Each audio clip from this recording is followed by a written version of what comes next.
Wednesday, January 15th, 6 PM. The meeting is being held in the Griffin Room at Town Hall at 732 Main Street. We will open with a quick roll call. Lynn Zalisak. Bob Doan. Brendan Lowney. Paul Doan.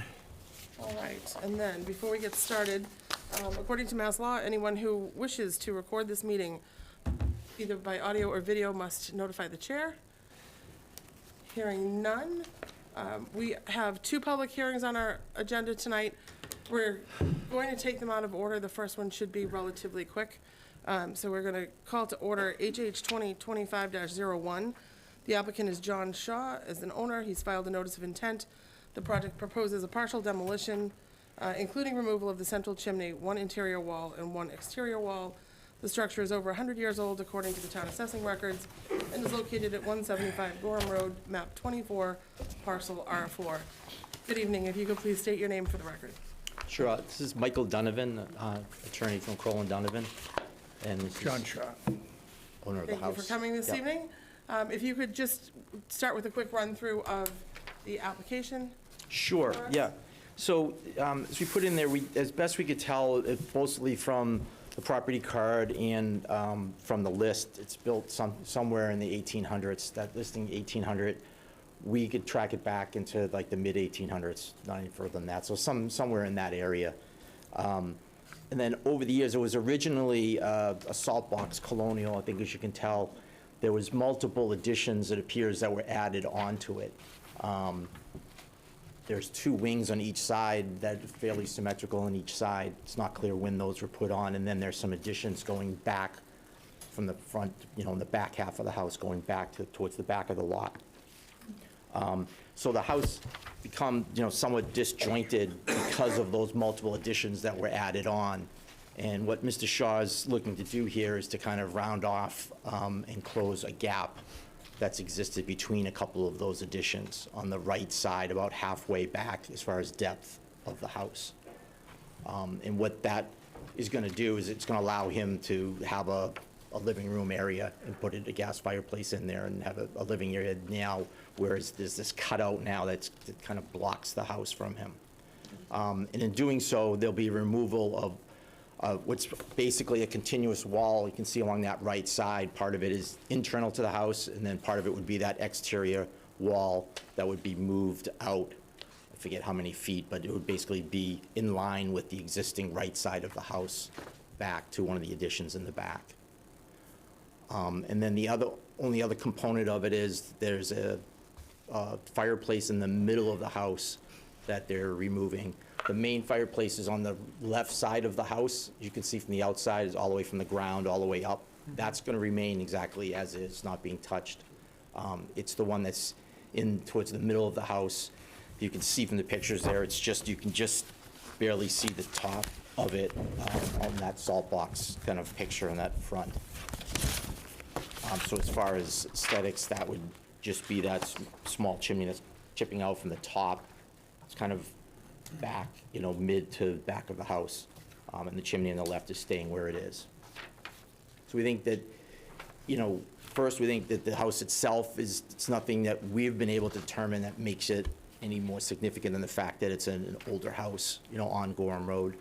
And so we would say that we don't think it's historically significant that it would need the delay, and then even if it were, our position would be what's being done to it is not going to require a delay, that it wouldn't substantially diminish whatever historic significance there is of the house. The whole front facade of the house is staying as is, isn't being changed. Very good. Who would like to start? Bob, you want I to can start? on this one. Yeah, on the chimney that you're going to remove, what is that chimney used for now? It's the exhaust for the heating system, hot water, and as a gas fireplace. So it all runs through that chimney. So you're going to have to modify that, because if you're taking out the chimney, you won't have the proper Right, vents. we're moving the gas fireplace, and then the two exhausts will run through, through the same space, but we'll have to have a different space that it's running through. But it'd Okay. be roughly in the same it's corridor that's going up. And why would you need to remove the chimney if it's the same Yeah, space? because the chimney extends into this room quite a bit. And with that room now is becoming a dining room, and it would be almost impossible to get a dining room table in there because of the way the chimney, the fireplace sticks out into the room. Okay. That's it for my questions. All right, Brendan? On the new fill-in addition on the right-hand side, Yeah. the window and door will be like for like to match existing windows and doors. I believe so, yes. Yes, Yep. same window. We're just gonna take one out and put it the exact same window back. Gotcha. Will be a new door, but it will match. Okay. That's it for me. No questions, no. Nope, Nothing for you, Paul? Nothing for you, Lee? nope. All right. So we are in a public hearing. Is there anybody in the audience that wishes to ask questions or comment on this public hearing? Hearing and seeing none, is the board ready to close the public hearing? So moved. Second. Linda's made a motion, Bob has seconded to close the public hearing. All in favor, say aye. Aye. Any in opposition? Hearing none, motion carries. 5-0. All right, and would somebody like to do the decision? Motion for case number HH 2025-1, filing date December 12, 2024, hearing date January 15, 2025. Map and parcels 175 Gorham Road, map 24, parcel R4. Owner John H. and Roberta B. Shaw, trustees of Shaw Nami Trust. Agent Kroll and Donovan Law. Recording information, book 25518, page 91. Year built, 1800. Demolition proposed, partial. Description of work, requesting to remove the central chimney, one interior wall and one exterior wall. Historical significance, it is listed on the town's historic property inventory. The proposed demolition would not destroy or substantially diminish the historic value. Determination, no demolition day period imposed. Conditions, maybe we just add the door and window to be like for like. Okay. Is that in the new edition? That'd be in the new edition. New edition. Correct.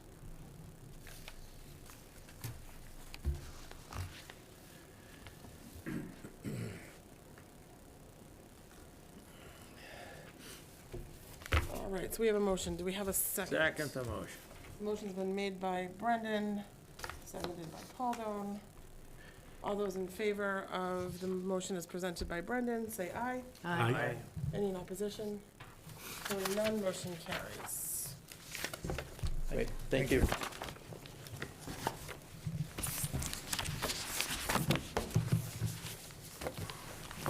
Appreciate you taking us first.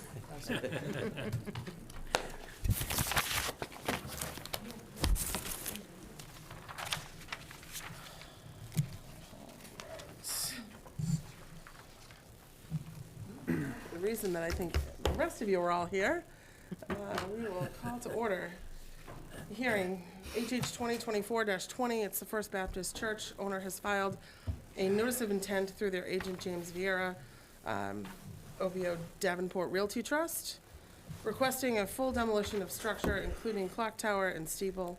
The structure is over 100 years old according to the town assessing records and is located at 62 Route 28, map 10, parcel G-2, and this hearing is continued from December 18th, 2024.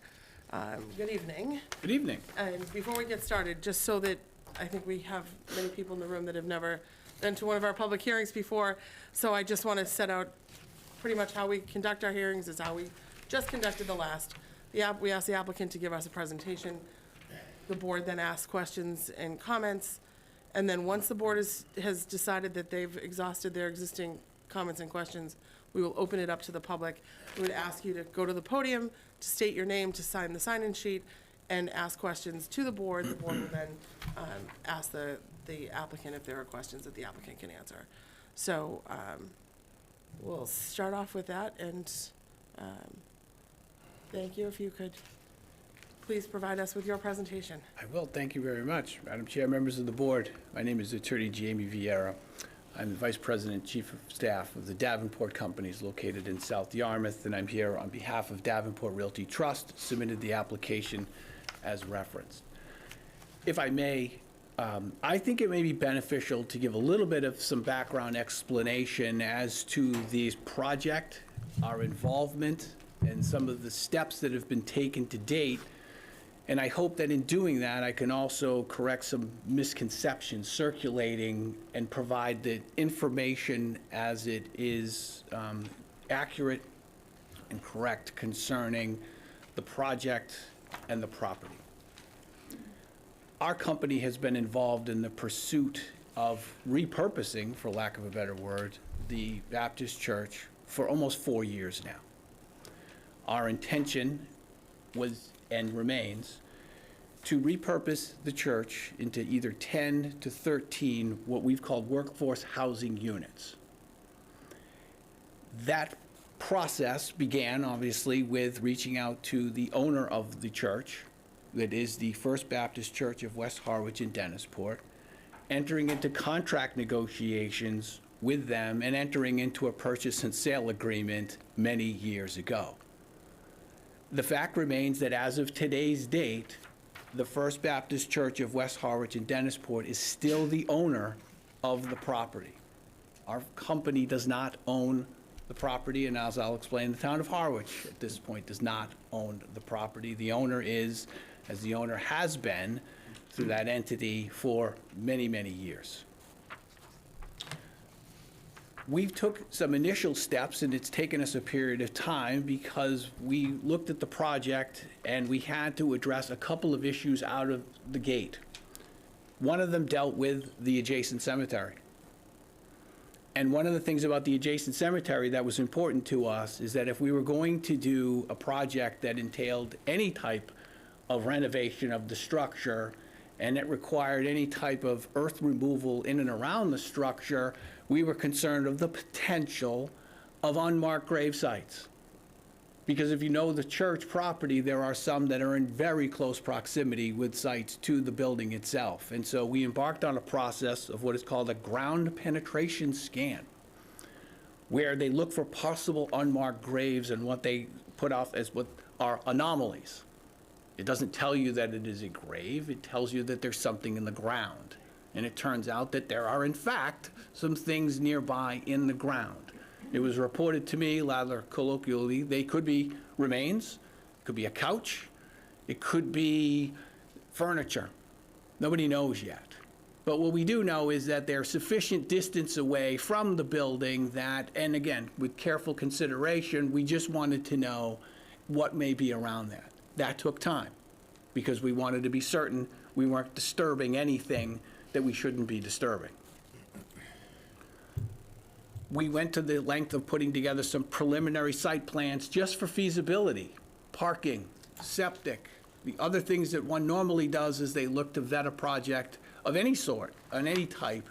We're going to be putting different uses to a property than what exists there. And we had some renderings prepared. Now, those renderings that you see in the packet there are done by an architect. They are not full building plans. And again, I would submit to you that in a contract position with some contingencies to get things approved, one does not go to the full length of putting together those plans that would ultimately be submitted to the building inspector, or even to you folks ultimately, as I'll get to, when the process comes along near the final ending of what we think is a permitting process outlaid by the town for those approvals. But I think you can see from what we've put together there is some careful consideration of what we envision the outside of the church will look like upon completion of the project. And those renderings were prepared early on, back in '21, and then updated years, and you can see now, I think they're 22 or 23 is the last date that is there. But there are really no substantial changes from those years, and that's important, and I'll explain why. The most significant problem that we encountered when we looked to purchase the property was a glaring and unknown title problem. The property is essentially a square. You have the church, you have the parking lot, you have the cemetery. The deed reference for the church goes back to 1898. And that deed reference provides rods and meters that only add up to perimeter of the church building. Cemetery, the parking lot, there's no title for that. That is, there is no grant from anyone for that land to the First Baptist Church or anyone for that matter. So there's not even an unknown heir or person out there that you could track down and try to get an interest on this. And so it created the dilemma of how do we buy something, but we can't use the parking lot, and the representation was we were going to spend money to buy 1.62 acres, and all we were going to buy was the perimeter around the building. It caused a real problem. And so how did we solve the problem? Well, first we didn't sure how we could solve the problem, but we came up with a solution that we thought would be beneficial because we were invested in this project and seeing if we could get it done. And what we came up with was what I consider a very unique and rather intricate public-private partnership involving the town of Harwich. The upshot of what I had asked and got consideration from the select board and ultimately in town meeting was to use the benefit of the town's power of eminent domain to take the entire 1.62 acres and then after that deed it back to us so that the title could be cleared and we could proceed with our project. It would be a so-called friendly taking where the church would consent to receive $1, and then when we conveyed our property interests, or were conveyed the property interest, we would pay the church its money. And so we vetted that project, and that resulted in a special town meeting, Article 2, on October the 18th, 2022. This required town meeting approval, because it requires town meeting approval to exercise that power. And after debate, the article passed. Now, there is some misconception about what has now happened regarding that article. The article that passed did have a reference at the end, and I'm going to get it because I don't want to paraphrase it.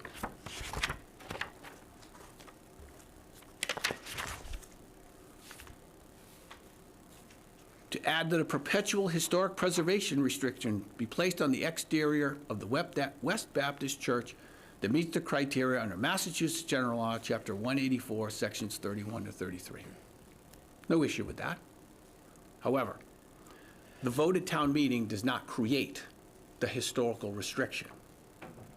That is, let me say it again, that vote is in place and it's valid, but the vote itself that night did not put a restriction on the property. And in fact, as we sit here today, that restriction is not on the property. Because under the statute, the only way that that happens, and I'm reading from it, it's a form of a restriction in a deed, will, or other instrument executed by or on behalf of the owner or in any order of taking. So the church that owns it has not granted a historical preservation restriction to the town or to us, and the town hasn't taken it yet, which will have the power to lay that restriction on it, as I'll read to you in just a moment. So there's this misconception that what we're asking to do here runs afoul of the statutory scheme and what runs afoul of the town meeting article, and I would submit to you it doesn't, because we haven't gotten there yet. And we haven't gotten there yet because there is a second purchase and sale agreement, and that is a purchase and sale agreement that is between our company and the town of Harwich. And this is the follow-through from the special town meeting article where the town agreed that it would take it and help facilitate solving the title problem. On October the 21st of 2024, the purchase and sale agreement between our company and the town of Harwich was executed. And this was done after the RFP process was done, where there were lengthy negotiations to ensure that interest that protected us, that protected the church, protected the town, and what town meeting wanted were preserved. It took a long time. And sometimes to get things done right and carefully, it takes time. Town represented by council, negotiated with myself, and we came to a conclusion, and we executed that agreement, and finally, in October of 2024, after a town meeting vote in 2022. As regards to a historical restriction, That contract states, and I'd like to read it if I may, it's not long. Upon completion of the project and upon the issuance of the certificate of occupancy, the buyer, Davenport, agrees to enter into a mutually acceptable preservation restriction agreement with the seller, Town of Harwich, acting by and through the Harwich Historical Commission, the purpose of which will be to ensure that the features and characteristics that embody the architectural, historic, and cultural significance of the exterior of the building will be retained and maintained in substantially the renovated condition.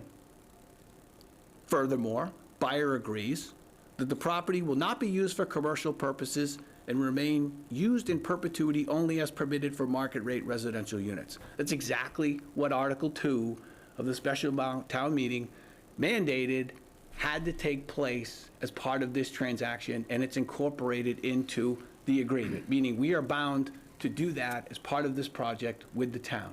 We signed that agreement. So neither the Select Board to date nor Davenport to date has done anything to run afoul of that, including my coming here this evening, because there isn't that historical restriction, but there will be. Now, the other thing in the purchase and sale agreement, to talk about transparency, is a reference to the potential for demolition. And if I may read this as well. Quote, buyer and seller, Davenport Town, agree that the existing structure, due to its age and past maintenance and preservation, may not be able to be renovated and/or preserved.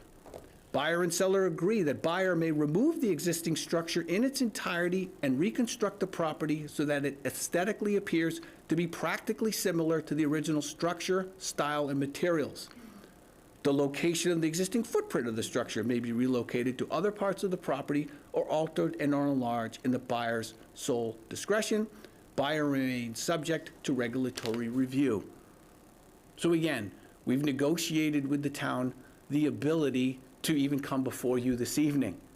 And we informed them of the fact, because of the facts that had transpired from back many, many years ago, even predating that October 22 town meeting vote.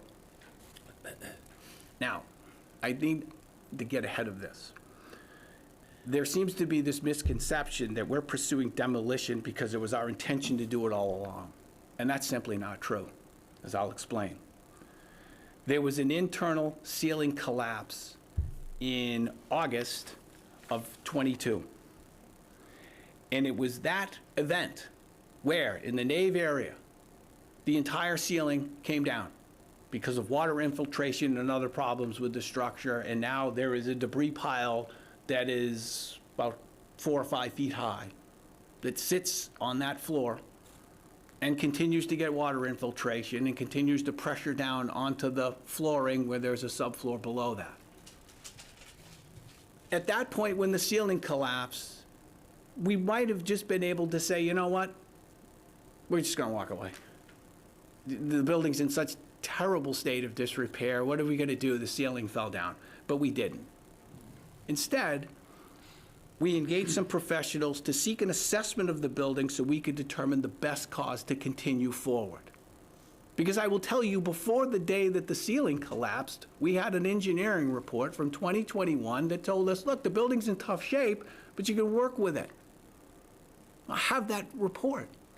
There's no mention of demolition in 2021. There was no thought of demolition in 2021. But in August of '22, when that ceiling came down, it was incumbent upon us to determine what happened in that building and what can we do with that building. What followed was now in your materials, 3 structural engineering reports following that ceiling collapse. One a couple months after, one in early '24, and a recent supplement that I provided to you. They're stamped reports from professionals who personally went in and inspected the property before it became dangerous and impossible, in my view, to safely enter that property. Now, I'm not going to read the chapter and verse. You have them, and I'm sure all of you have read them, and I'm happy to answer any questions about them at that point. I will say this, that in my opinion, any contrary opinion from anyone who hasn't personally observed it or been in it, or is similarly credentialed to the individuals who stamped the letters that we've got, has no value. Let me put it a different way. Let's imagine that I submitted our application, and in the application materials, I said to you, the predicate of what we're looking to do here is somebody took a picture, and I took that picture and I gave it to somebody who's not an engineer, and they said to me, you know what, Jamie, I think you should tear it down. And if I walked in here and I submitted that to you, I trust you would tell me emphatically, that's not enough.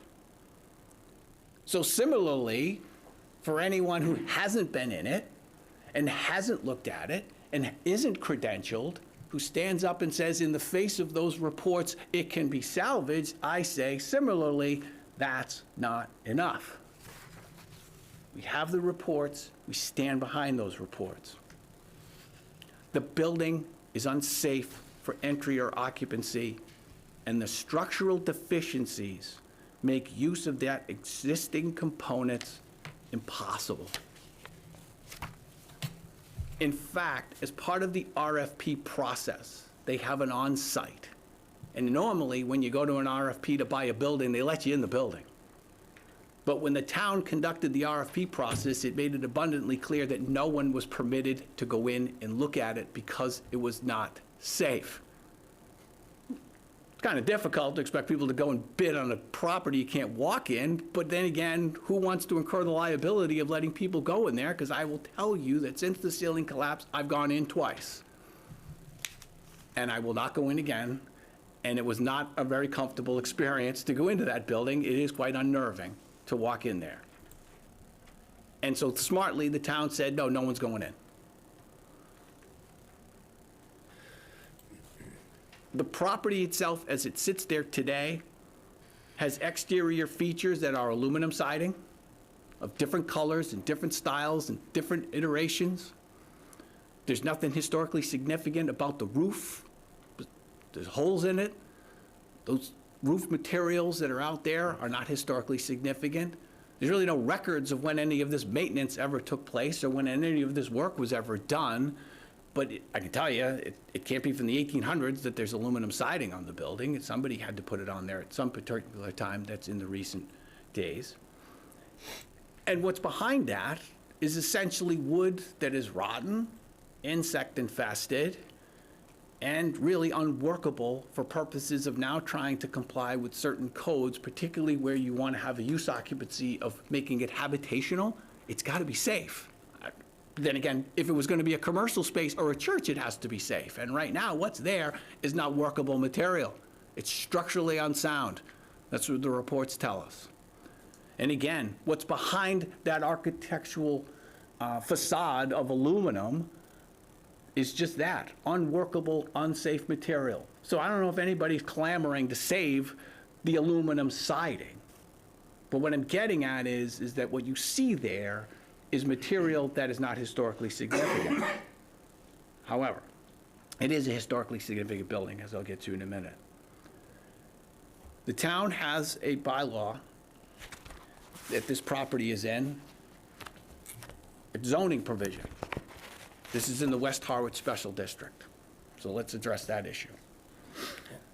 The Harwich Regulation, Chapter 325 of zoning, has a reference to buildings in the West Harwich Special District, and it notes in that chapter 325, 151, capital C, quote, relationship to general bylaws.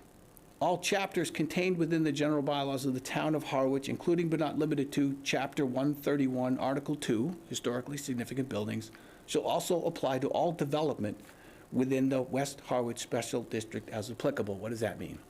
It means when the town created this overlay district with the Cape Cod Commission, it expressly put into that provision that someone looking to repurpose, redevelop, or work on property in that district had the right to seek relief from this board under your article, Chapter 131, Article 2.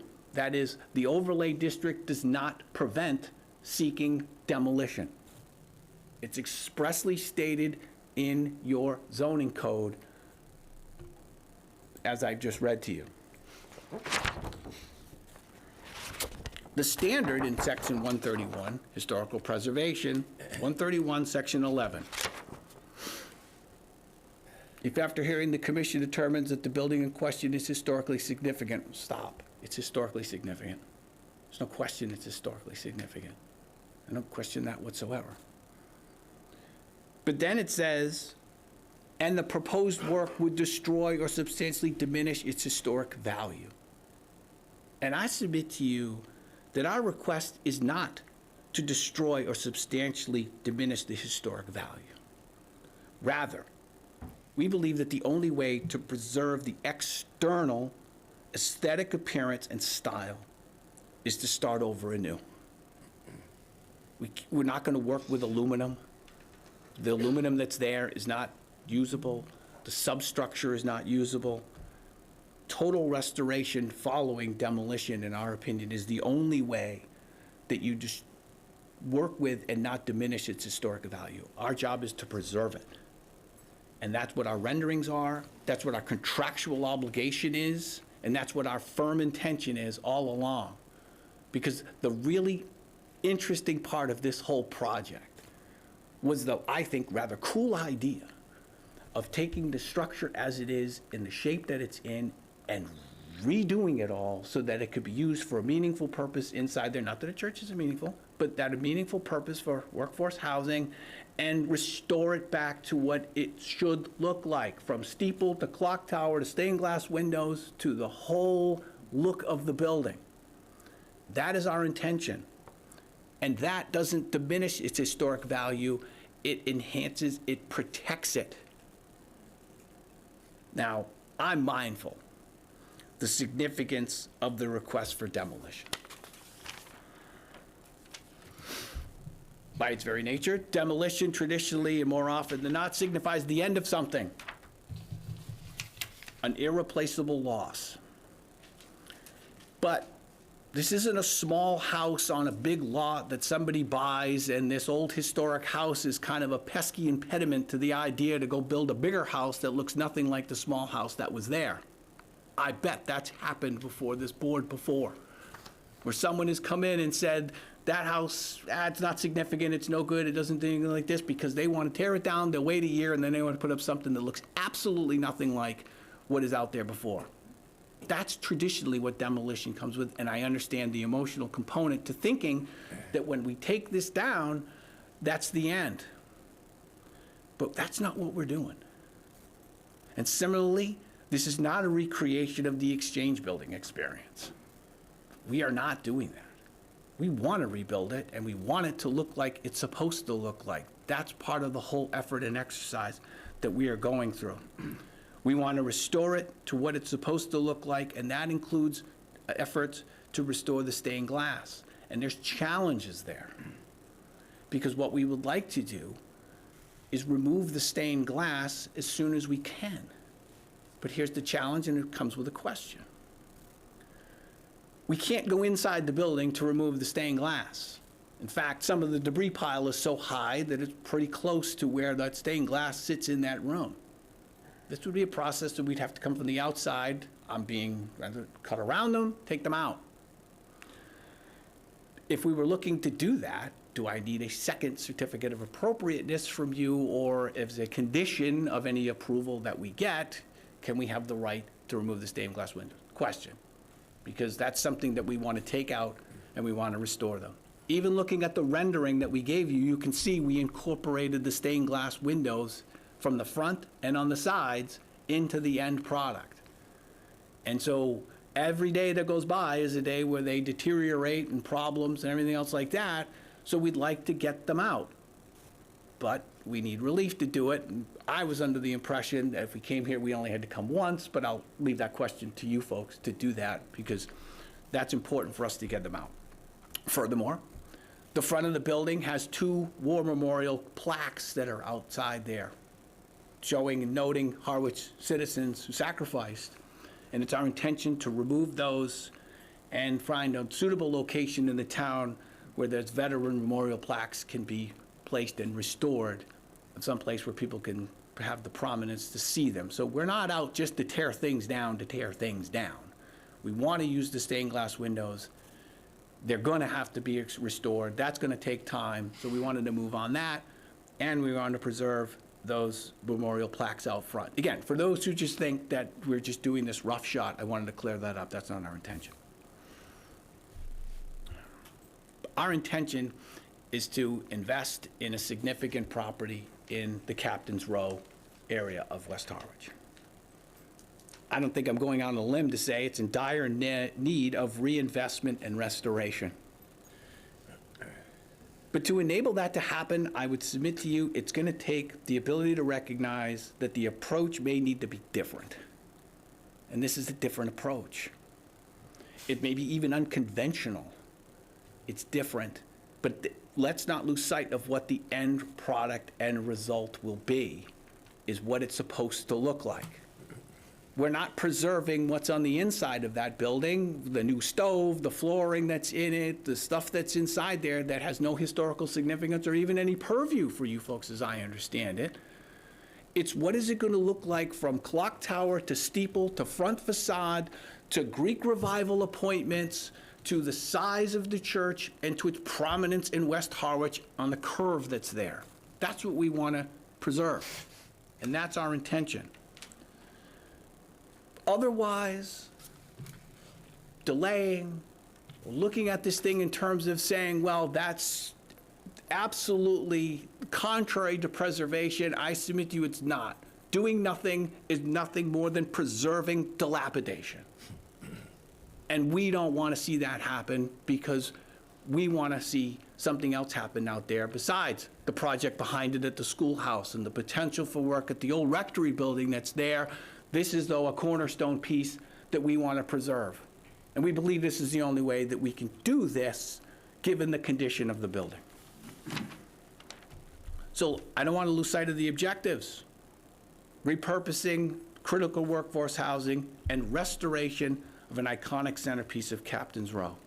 Restoration is defined as, and I quote, a return of something to a former condition as by reconstruction or reproduction, i.e. of an ancient building or the like, showing it in its original state, showing it in its original state. Not necessarily making sure that the boards that are out there are from 1888, but rather the look of the boards as if 1888. That's restoration, that's the objective. So again, let's not lose sight of the methodology here or put form over substance of what we're trying to do. For us, time's the enemy. And I would think that delay is only going to cast kind of a chilling effect on those who want to reinvest in the area that's out there. And for us, our grave concern is the building collapses because the interior walls bow in. And they bow in because the weight of the flooring that sits on the flooring with the rotten wood down brings those walls in. How do you know? I've seen it. And you know why you don't want to go on the lower level? Because the ceiling above you has got all sorts of stuff over it that is pressing down on that building every single day. The holes aren't going to be fixed in the roof. Every day it rains, the water pours in. Every day that that happens, at some point there's a tipping point. It's going to come down. And that would be a shame. Because then it's just collapsed, and then everything's gone. Stained glass windows, everything. So I'm appreciative of the perception associated with what I'm asking for tonight. I understand the emotional component behind it, and some of it may just be, I understand.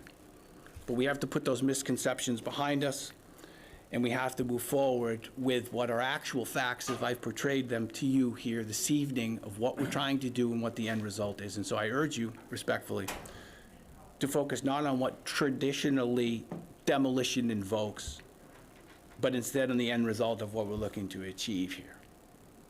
So thank you, and I'm happy to answer any questions. Thank you. Before we get started with board questions, I just want to remind everybody, we are here strictly under the demolition delay bylaw.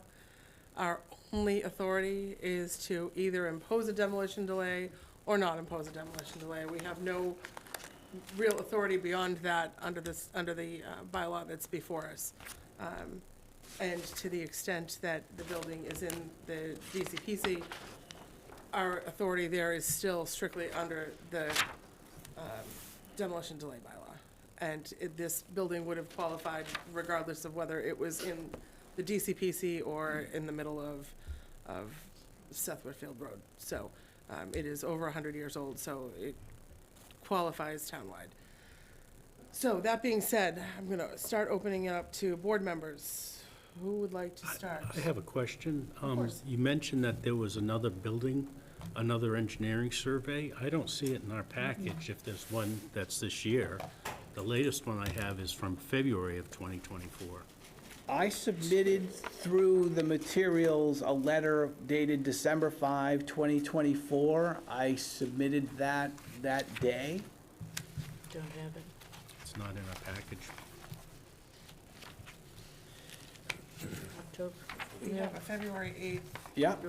That's And it. then I know I supplemented that letter, hand-delivered one here, emailed it through the appropriate channels, and then was asked even if I had to supply X number of copies, and was told, no, what I submitted was sufficient. So if you don't have it, I have one here. Would you mind circulating that to us just to take a quick look at? You had the two, you had the one from the coastal engineering and then one from Michelle.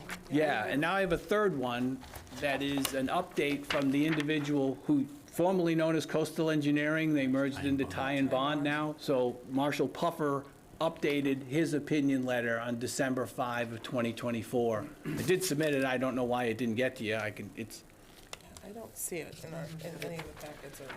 Yeah. Don't have it. If I can approach, I'll give you a copy. Absolutely, if All you right. wouldn't mind. It's the only one I have with me. That's fine, pass along so that, Okay. and just take a minute for people to read it. Thank you. Get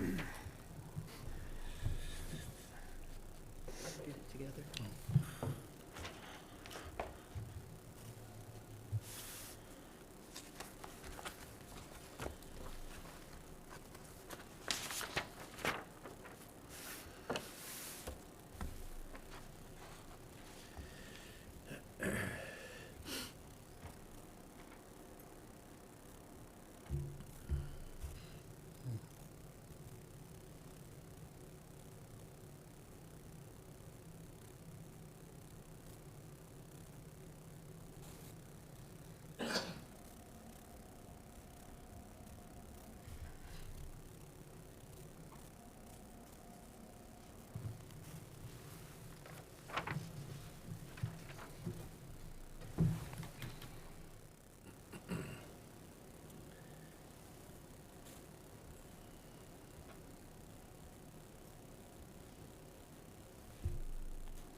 Try to read together, or? it's up to you.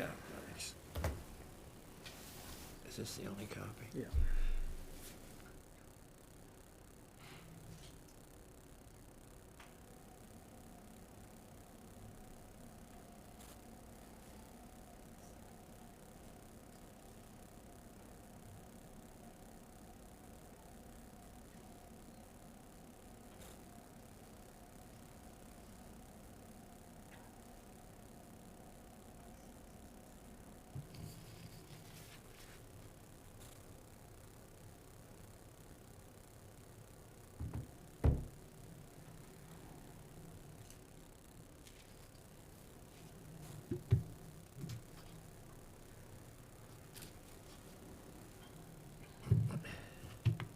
So that's the same guy that did it before. Well, Yep. having read that, do you want to It's start a with revision. questions?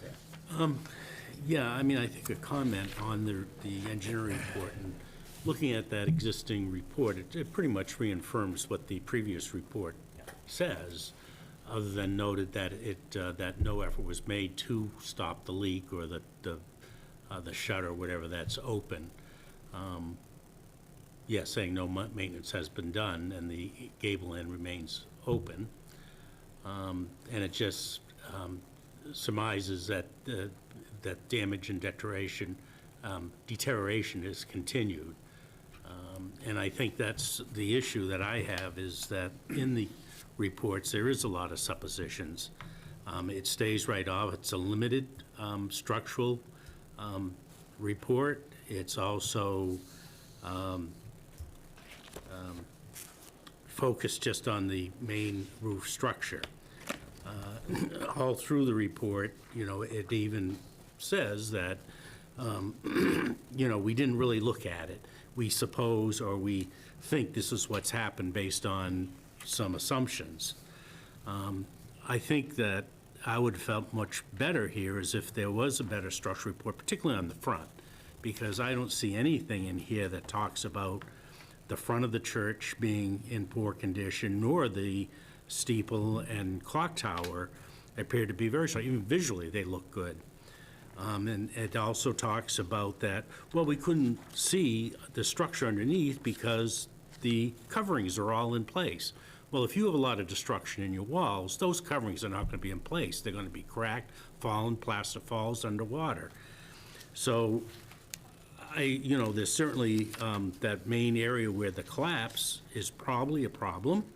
But again, there was, by the reports say that there isn't any, that it wasn't looked at very carefully. And of course, the Michelle Cadullo report does quote the one from 1920, was it? The 21 report that said that it was in generally good condition. And the only thing they mentioned, minor of the clock tower, was a minor leaning towards the rear, which, to be honest, is you want that because in a fire, the churches are designed that the steeple falls in and not out, injuring firefighters. So as far as reports, it's, I don't think they're very credible on the entire structure of the church. And I do think that there is a possibility with a proper structural engineer looking at it that parts of the church could be still, say, mainly the front and the clock tower and steeple. I don't know whether this is, as Mary said, we're looking at the delay or not, but even in the contract, your preservation is done after, your agreement is done after you've built your new building. At that point, there's probably not a lot of issue with or need to do a preservation on it, because nothing has been preserved if you tear it down. Also, the wording in your proposal, it's not saying like for like. That's the typical terminology that's used when you're trying to either repair or rebuild something that it was historical. It has to be like for like. And your comment says, and it's just very vague on your plans to redo it. It'll just kind of look like the same, is what I get out of it.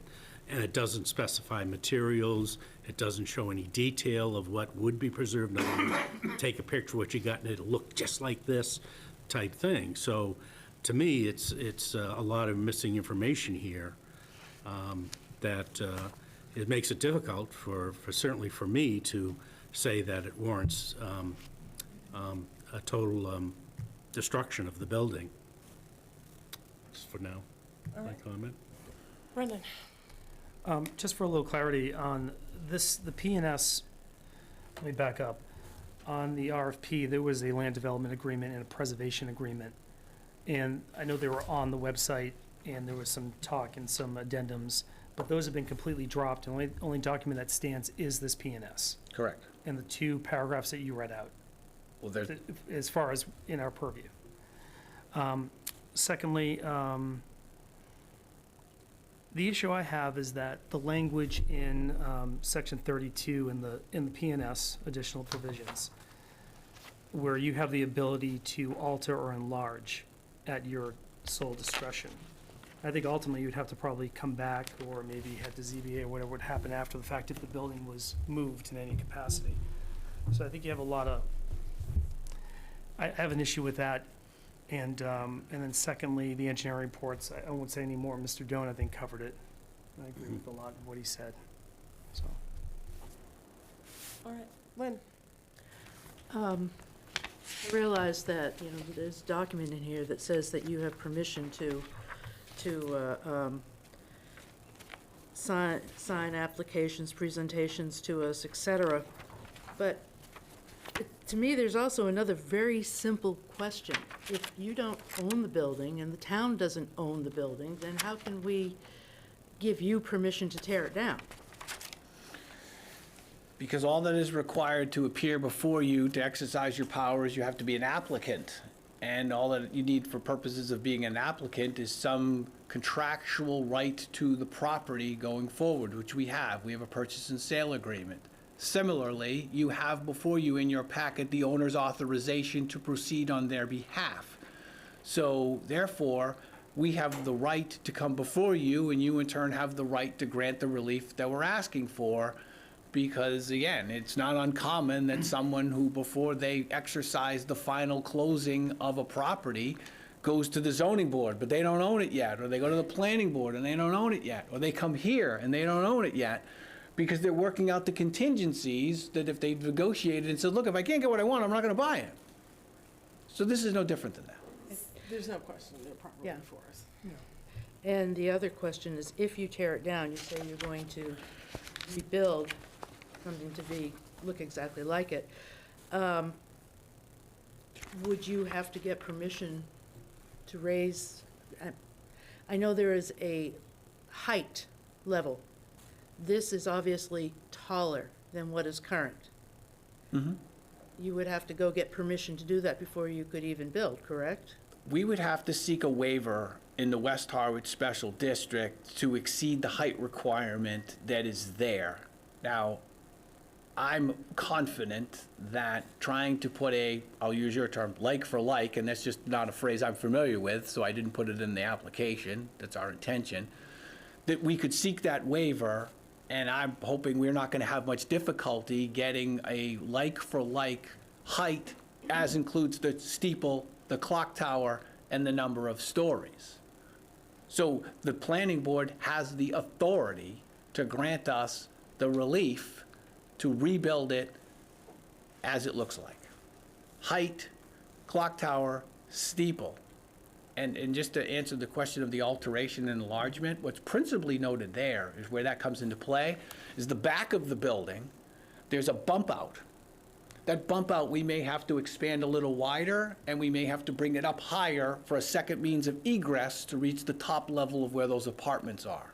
That's the nature of the enlargement and the alteration we were envisioning here. I don't want to make the footprint any bigger, and I don't want to alter the front of it, so there's bump outs and carve outs and things like that, but there may be some change in the back end to comply with the code for where people are going to be able to reside in it because they need a second means of egress. And I didn't mean to not answer your question and answer yours at that time, but I wanted to clarify No, you that. did both at the same time. But speaking of the clock tower and the steeple, have you thought about removing those? Because there's nothing that says that they're not in good condition, and using them in the new building.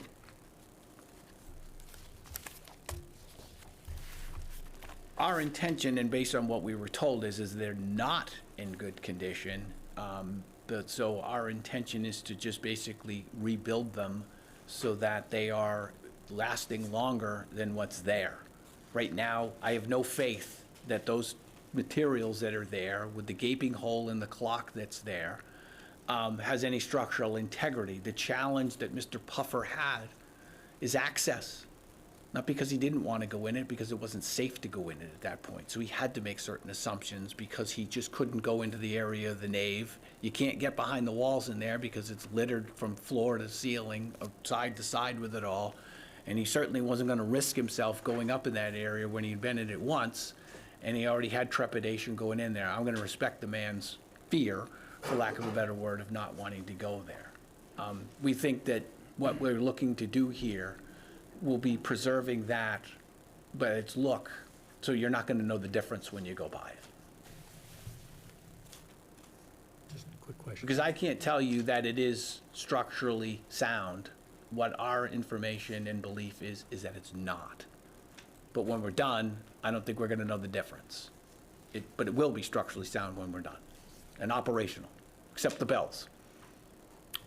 So the clock, you would replace the clock? Oh, or- absolutely. So it would be a working It would be an functioning clock. operational clock, toyed with the idea of putting the bells on, but then thought, I wouldn't want to live there if they went off every 15 minutes or every hour. That would be tough on our tenants, we'd get complaints, that's bad for business. So no bells, unfortunately. But an operational clock, and we've already looked at people who can recreate that look of the clock.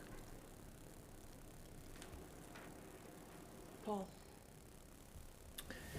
I have a few questions, I guess. First, I applaud you for an excellent presentation, complete to most, I guess, extent that I understand the situation better than I did before you began, but I still have some questions, and I think you're missing one major question that I have is, why are you interested in this property? What is the driving force here? It just seems like it's throwing money down a rat hole, and what's the motivation? I don't get it. If you know our company, I know it well. so here we have, in this town, 100 residential units here in Harwich. We Okay. have 600 across the Cape. This is a project that excited Mr. Davenport in its concept. We visited a repurposed church off Cape before we entered into an agreement where we saw, wow, for lack of a better word, this is really cool. And he became enamored with the concept and the idea, and then we talked about it and worked through it and said, yeah, this would be beneficial as what I term a kind of a legacy project. I agree with you that it's a lot of money and a lot of expense for very, very inexpensive rental units going forward. But sometimes there's just more to doing a project here and having the benefit of it than just profit. This is something to kind of, I'll say, give back and be part of the community that's there, because we're interested in not only the concept, but the idea of it. It's rare that you get the opportunity to step into the ability to buy a church and do something with it other than use it as a church. And we think that that is an interesting thing to do, and it also fills a need in terms of the housing. But the bigger question is, it's just really an interesting thing to do. Okay. And that's commendable.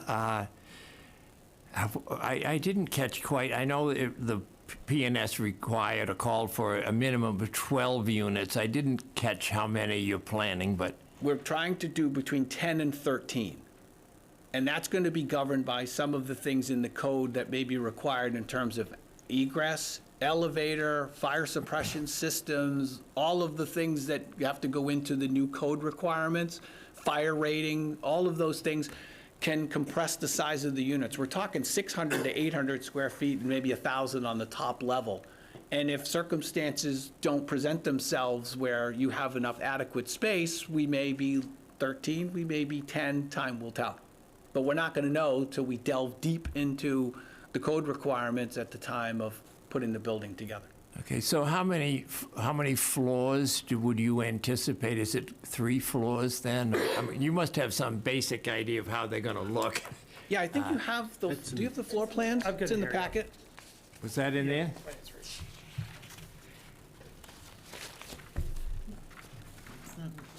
They're just floor layouts. This one. I don't have that. Where was this from? I didn't see this. It was probably in the last packet. Okay, Yeah. so 3 stories. Well, it's, but 4. It's technically 4 four. stories. Well, you have the basement, so it's 4.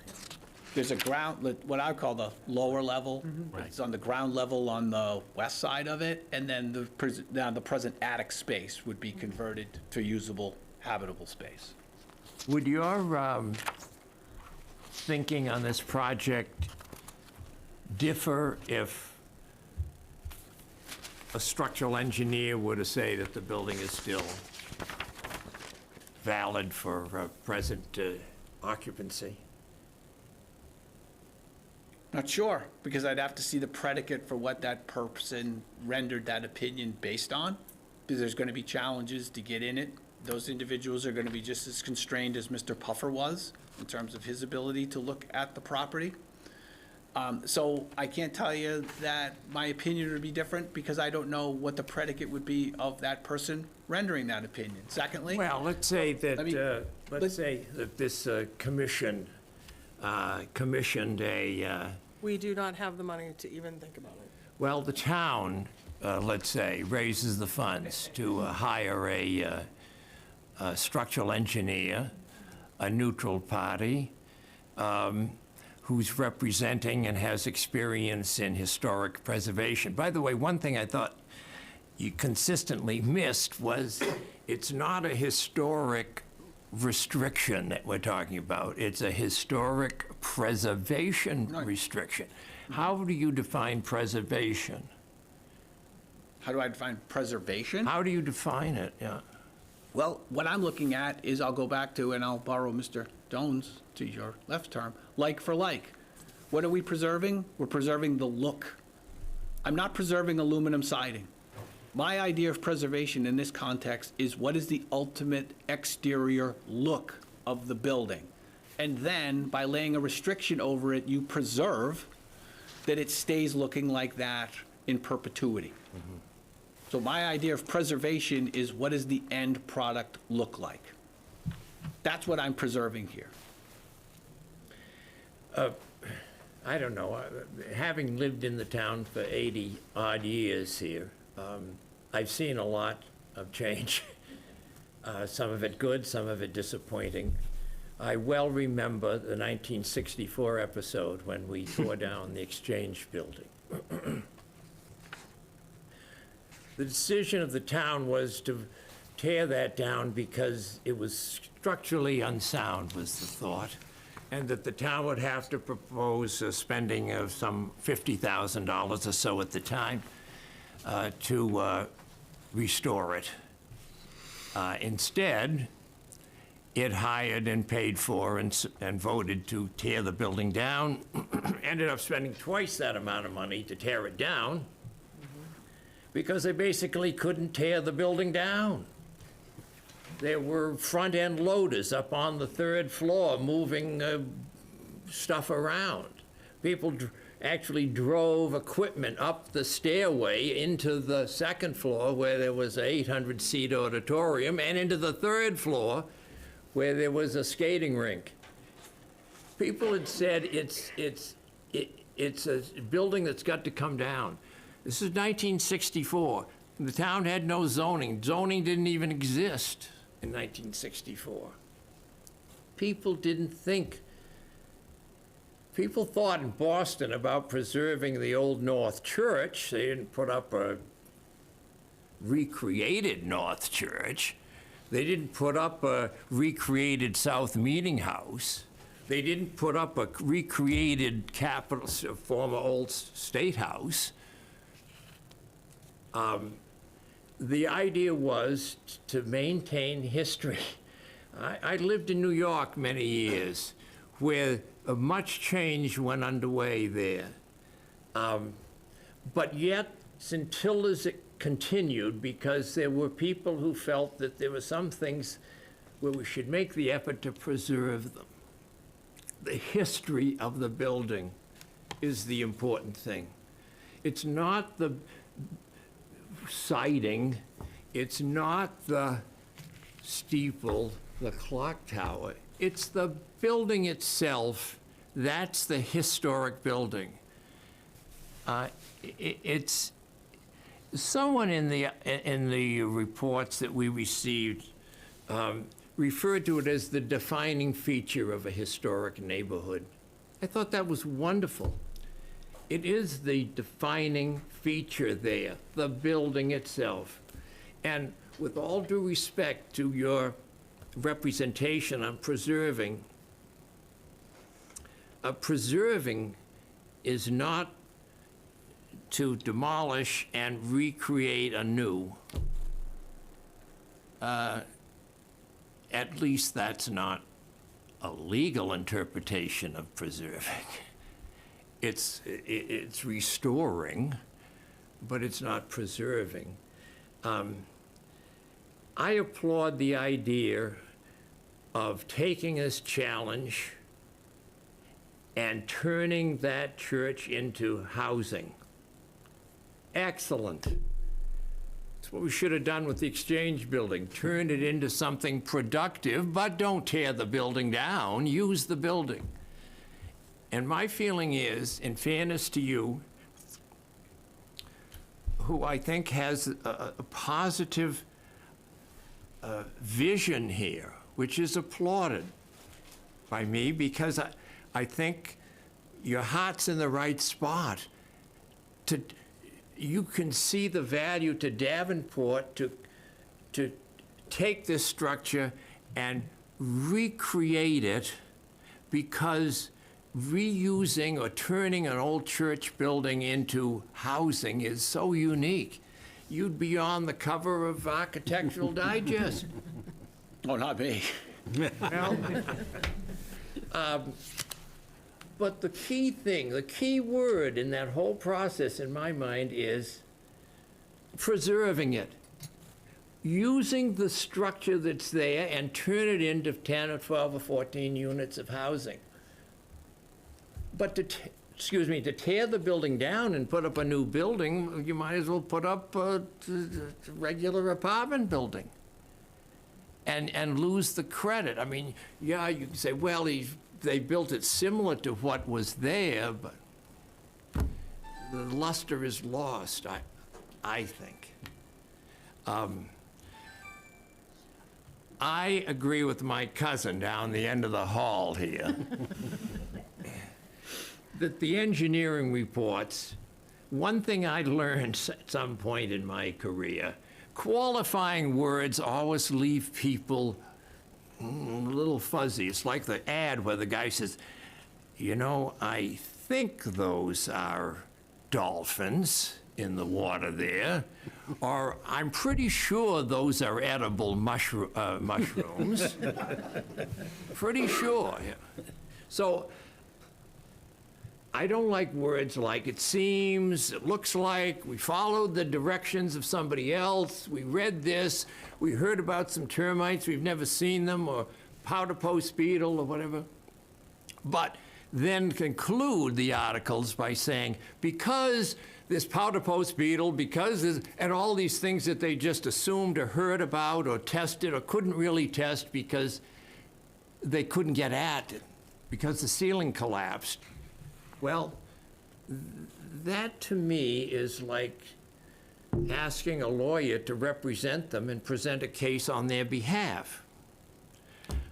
I'd like to test one more engineering analysis. The people that I've had the privilege of talking to on this topic, and I have spent an endless amount of time on it. If we spent this much time on every project, but I haven't yet found anybody who has told me the building is in such a sorry state of affairs it's going to fall down. They all say the structures, look at the picture, look, let's go inside, it's had its problems, I don't deny that.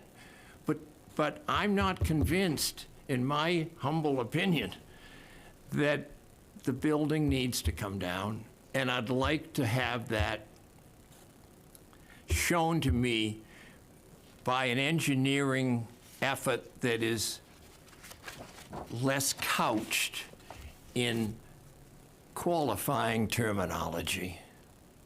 And I think that's why I asked you if a survey of credibility, to your opinion, proved that it was not going to fall down or dangerous for people to be in there checking to see what the condition is, that you might rethink tearing it down, and you're willing to use the existing structure to put in housing, I'd be the first in line. I'd go out and raise money for you to help whatever you need to get done. But I'm not motivated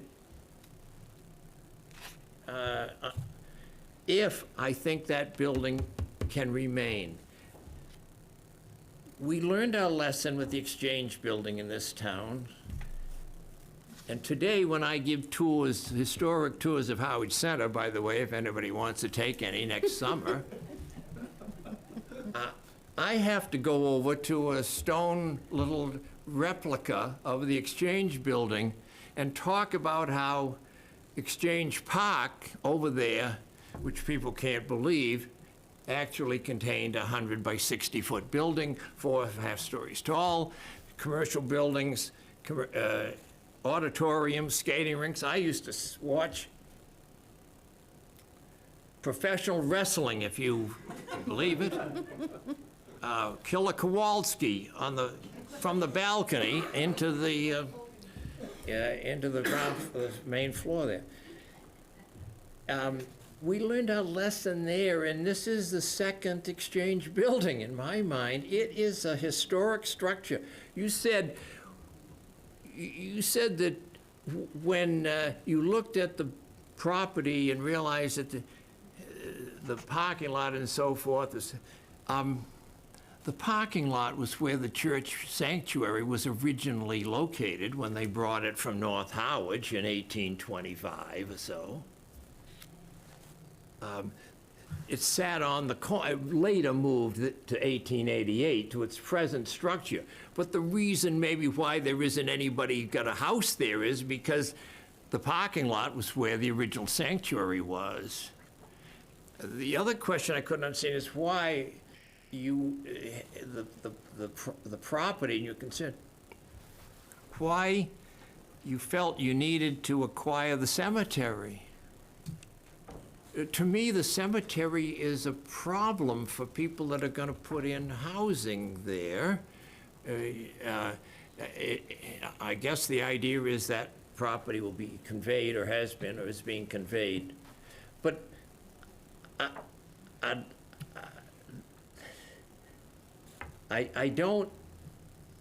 encouraged that I think if we can prove the building is sustainable, that maybe you would be willing to proceed with your plan, but without tearing down the building.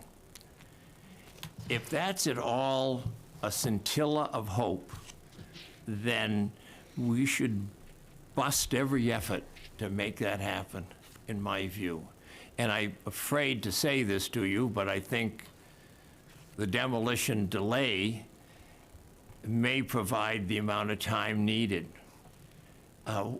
What would be your view on the property if we were to impose a demolition delay? I'd have to think about it. Yeah, okay, that's 4 good. years into it, That's good. as time marches on, it becomes more challenging Yeah. to undertake the project. With all due respect, I'm not sure how anyone that goes into it is going to have the level of detail and analysis that may satisfy beyond what our engineers did in terms of ability to access and to look at it. Similarly, when we engaged the services of the folks that we engaged, we didn't ask them to give us an end result. We asked for an opinion, but we didn't tell them what we wanted it to be. Clearly, that's not what we do. That's not how we do it. Okay. The fear I have is engaging someone else who's kind of going to be tasked with the idea of, hey, come up with an opinion that says you can salvage it, is what you're going to get, because you can pay anybody to tell you anything. And so I don't see any value in that whatsoever from my perspective, because that doesn't change my opinion of the folks who are credible, who we've worked with. They don't work for us. They're not on our payroll. They're not our servants. They have a job to do. They stamped their plans and their letters, and they said what they said, given the challenges that the property presents. So to answer your question, I'm not sure there's any value in anybody coming up with anything different, because they may have the same level of qualifications that you're quarreling with here today, and that would be a problem for me. And a year goes by, that's a tough, tough challenge for me to sit here and say, yeah, I'll wait. I'm not telling you I won't. But you'd entertain it. I'd have to think about Yep. what to do next. I mean, you're the guy. We don't need to have the engineer convince the people in this room or this board. We only need to have the engineer convince you. You have the ultimate decision here. Let me ask one final question, and that is, has any money been transferred in this transaction Between the parties? between parties? No.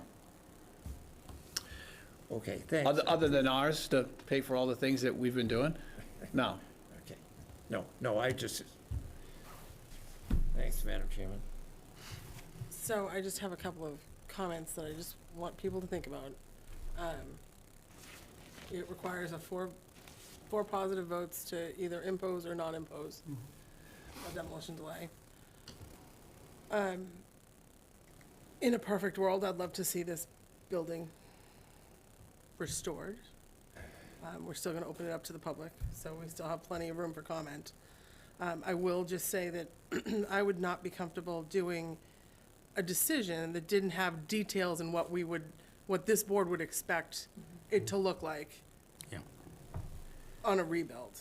So, and that is typically how we proceed with just about every demolition delay that we do. If we would put conditions on it, from, we require brick veneers on foundations, and we require certain materials, and we allow ASIC only if it's painted and puttied and not using the plastic knob. So, just so that you understand, that's the only way that I would be comfortable doing anything going forward in a situation where we wouldn't impose a demolition delay. I would want more details put in and more conditions put in so that we have a baseline to go forward. And then to the extent you were expanding or needed to do something different, it would require coming back here for, to extend a wall or to extend a roof line or whatever. So I just wanted to throw that out there. I know we are in a public hearing, so if the board is ready to hear from the public, I would like to open it up to the public. Yeah, let's just do one question first. Yeah, real quickly, if you were to raise the building and then try to move it, relocate it, there's a possibility of losing height. And if you were to lose a whole floor, let's say that's 4 units, and you still have 12 months after the P&S till next October to get your permits, you could still walk away from the project, correct? Let me make sure I understand. So, If somewhere in the process we weren't able to get 4 stories, you're saying? correct, you made the assumption that if you were to move the building, there could be an issue with DCPC about height. Because you Right. still have that 12-month window that you could terminate the contract. That's just a question I had. Under the PNS, you mean? Correct. Well, it's not just a 12. On the PNS. The PNS doesn't have an expiration date at this point in time. Well, you The can extend 12-month it. would be your demolition delay, and the way that. No, I'm sorry. In the PNS, it does say that you have 12 months from the Right, sign and if we're dates. proceeding in good faith, that just automatically gets moved. You can continue You it. need to Okay. have the purpose behind that is you gotta have some time frame for people to keep moving the project along. I get it. And so we could move that. We've moved it for 4 years now. That's been the process that's there. Look, I'm not gonna tell you that if there was demolition that was approved today, that we're gonna have it done tomorrow. The first and most important thing I wanted to do was remove the stained glass windows. That's the most imperative thing that we have. And then take a period of time and get the site plan approved to know that we could relocate it and get the height. And then we would have the ability to exercise demolition. But I want to know that I have that right before I go any further to go with the plans that I want to do here, because I don't want to put the cart before the horse to find out that I then got to wait another year after I get all that done. So this was the logical first step, as I understood it, was to come here, get the authority to do it, and then exercise that right when we were ready to go forward, if and only if we had everything available to us to ensure we could give you that historic preservation. I don't want to just tear it down to tear it down. I want to tear it down to do the project, and I needed a permit to do the project. So we're going to proceed carefully in this regard here. To the question that you've asked, it's an interesting question, because what I envisioned was at some point coming here to have those plans approved. And I don't know what step in the process that would take, and maybe accelerating that process is what you're indicating to me, of saying, okay, well, tell us what it's gonna look like, and we can bless it, for lack of a better word, And and get a that's- better comfort level about what we're And doing that's here. typically how we proceed in these. And again, I was unaware of that, so, in some respects, it solves the problem of, well, you put a restriction on the back end, what are we restricting if it doesn't look like what we want? I appreciate what you're saying there, that maybe there's some way around this thing, is if you gotta look at a little bit more detail, maybe that helps. Again, I didn't wanna go spending a whole lot of money there if I was gonna told, well, you gotta wait 12 months, but if you're somehow indicating that, look, if we got a better look at some of this information, it may help the decision-making process here, that's something to consider as well. Mr. Urbano, do you want to open for the public, please? If you could state your name for the record and sign the sign-in sheet for us. I've signed it, and my name is Lou Urbano, and I live in West Harwich. There's 3 of us in this room right now that were part of the original Captain's Row in coming up with the idea, and were instrumental in getting the overlay district. And so I speak from that. And second, I'd like to say that I really appreciate the questions that the board asked tonight. They were good. They were in depth. I do have something that's puzzling me. I don't understand one word, because I don't think I've ever used it. I've heard the word intent about 30 or 40 times tonight. And I kept thinking as I heard the word, if I went to my wife and told her I intended to give you flowers, what would she say? Or I intended to do this. Well, I really can't say what I do. I had to think about it. I'm the kind of person that says, I'm going to paint the Alberal house, and I'm going to get it done, and I'm going to do it with volunteers. I don't care what it takes. That's the kind of person that I would like to bring here. The decision that has to be made, and what we're trying to get to, is what happens if the church falls down? Because that's the urgency. It's going to fall down tomorrow. We got to do this now. I'm okay if it falls down. I love that church. I can still hear the bells. But you know, if it falls down, the worst case is that something else is built that fits into the neighborhood according to the overlay district. In some ways, that's a better alternative than driving by that and saying, oh, I remember what that really looked like, and I never thought that we'd be talking in terms of preservation and aluminum siding. I'm really off the track there. I thought we didn't preserve aluminum siding. Okay, so I think that needs some clarification. It just...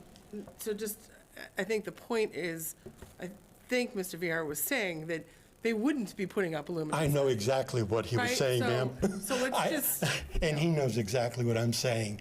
That's for the public use. Yes, we know what preservation is, and Mr. Doan said it perfectly. It is not the building. It's what happened in that building. And to drive by and say, oh, there's a plaque of what happened in that building. It looks somewhat like the old building. It's pretty stupid on my part. So for me living there, having helped bring all this about, I say to you, the building should be looked at in terms of if it could be preserved. An engineering study by an independent should be there. And I want to go back to one thing, then I'll sit down. There's been a lot of terms, and I use it again, intent. Well, what was the intent of town when we passed that historic restriction?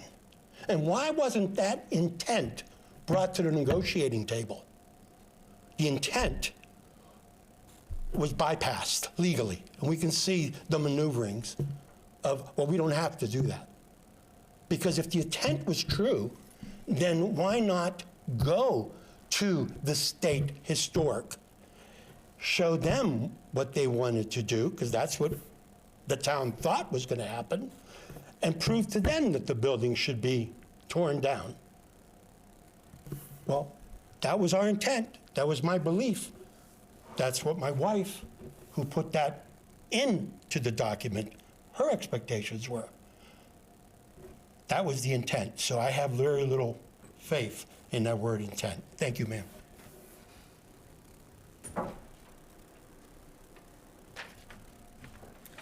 My name's Deborah Neal. I live at 56 Depot Road West in West Harwich, 2 blocks from the project.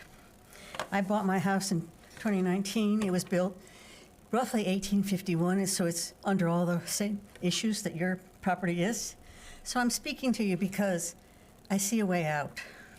And the reason I see a way out is because I'm a member, excuse me, I'm a little nervous, South Yarmouth United Methodist Church. We have been through this process that you are in.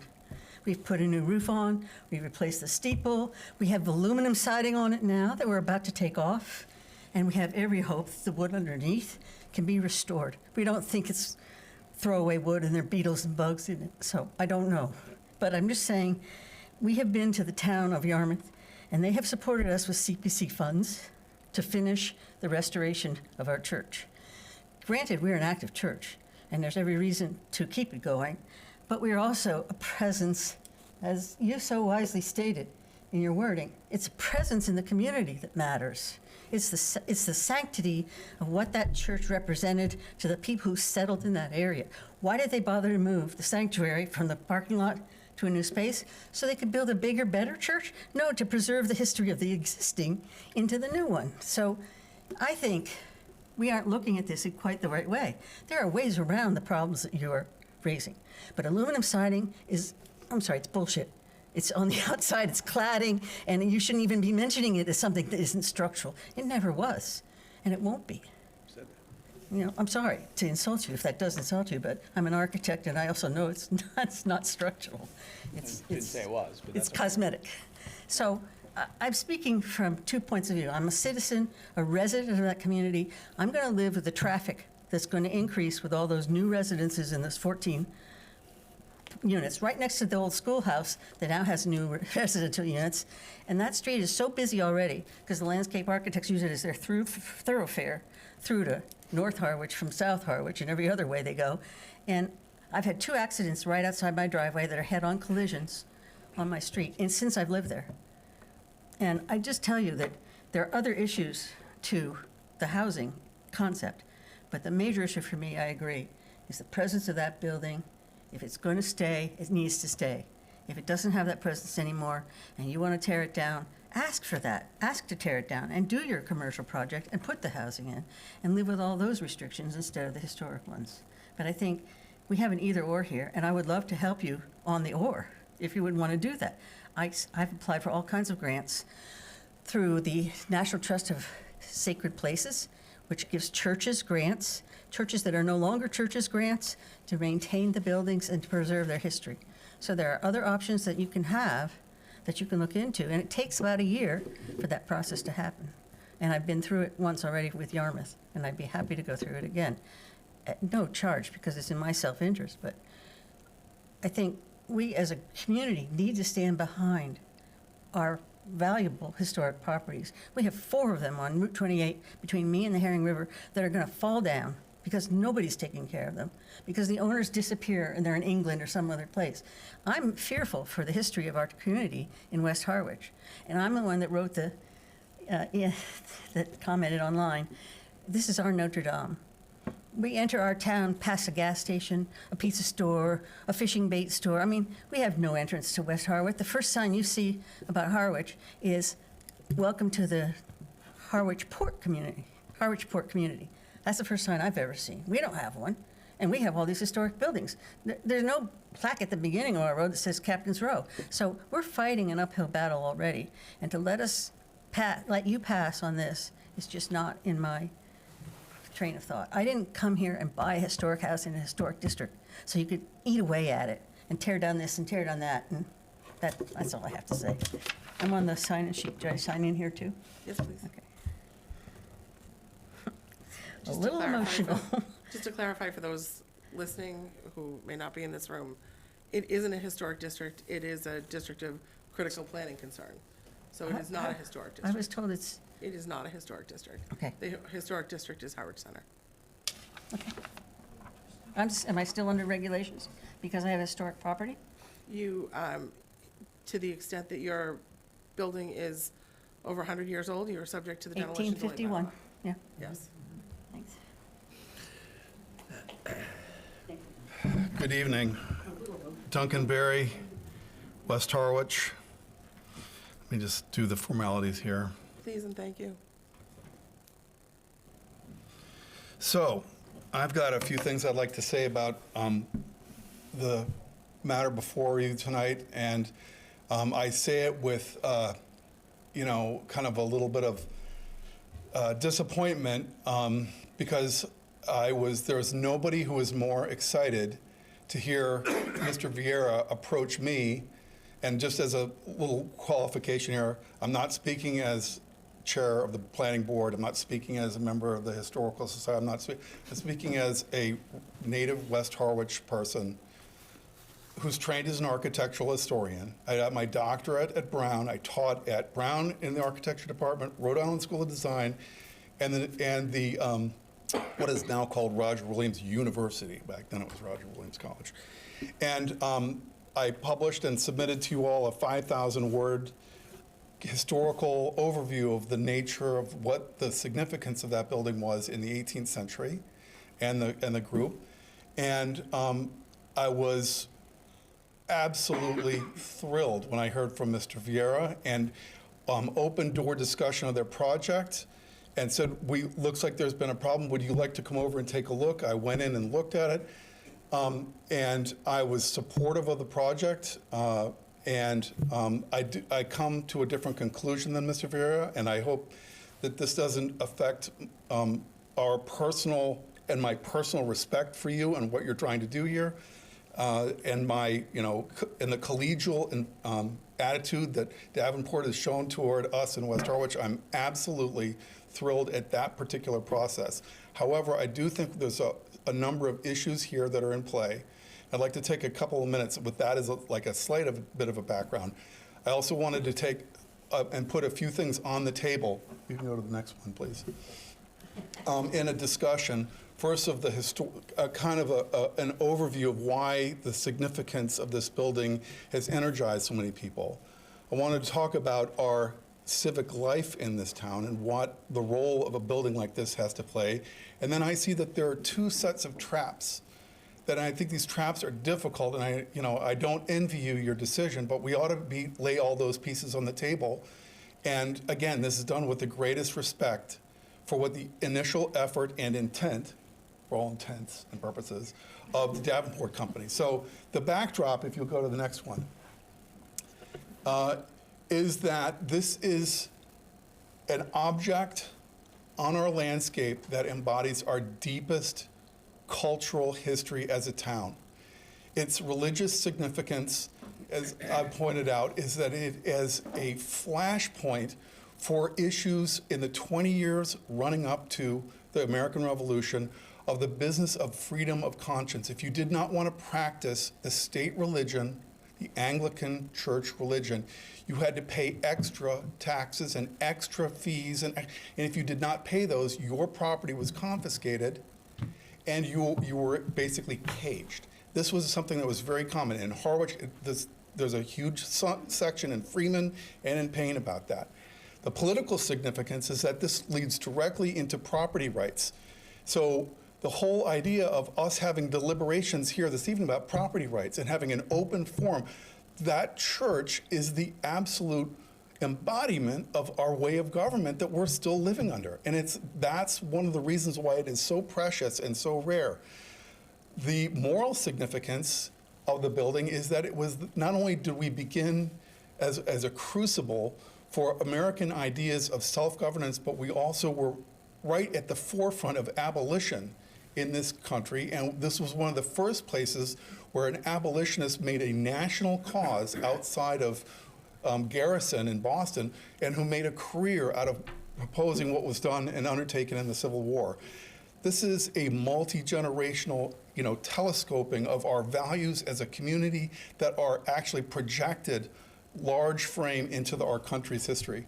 Its economic significance is that this is essentially the epitome of that Jeffersonian idea of economic independence. And the Chase family has been the one that, as a centerpiece all the way down to the 1940s, from the 1750s to the 1940s, this has been, the reason why we have that church and why we have the kind of commerce that evolved in West Harwich and in Harwich Center is because of that family. And also, I would say that the final important of the backdrop of this is the aesthetic significance. It is as was said on the original building form from 1992 by Deirdre Brotherson, that it was merited inclusion immediately in the National Register for Historic Places it ticked every box. And not only is a magnificent example of a textbook example of Greek Revival style, but also as with the stained glass being, as you can see there from the Boston Globe front page of 1897 when it was initially ordered, these are premier pieces, artifacts of what's called the American Renaissance, McKim, Mead and White, Carrere and Hastings, all the great Tiffany and Company. This is one of these little gems in our midst that we drive by at 40 miles an hour around that turn. So I give that as a preface because, with the desire to turn something like this into housing, which I'll get into in a second, you cannot have a dwelling situation with this kind of basically a glass screen. It's just, it's not sound. It doesn't stand up to code. And there's no way you can kind of square that circle or circle that square. And this is where I find to have a number of these traps. If you go to the next one.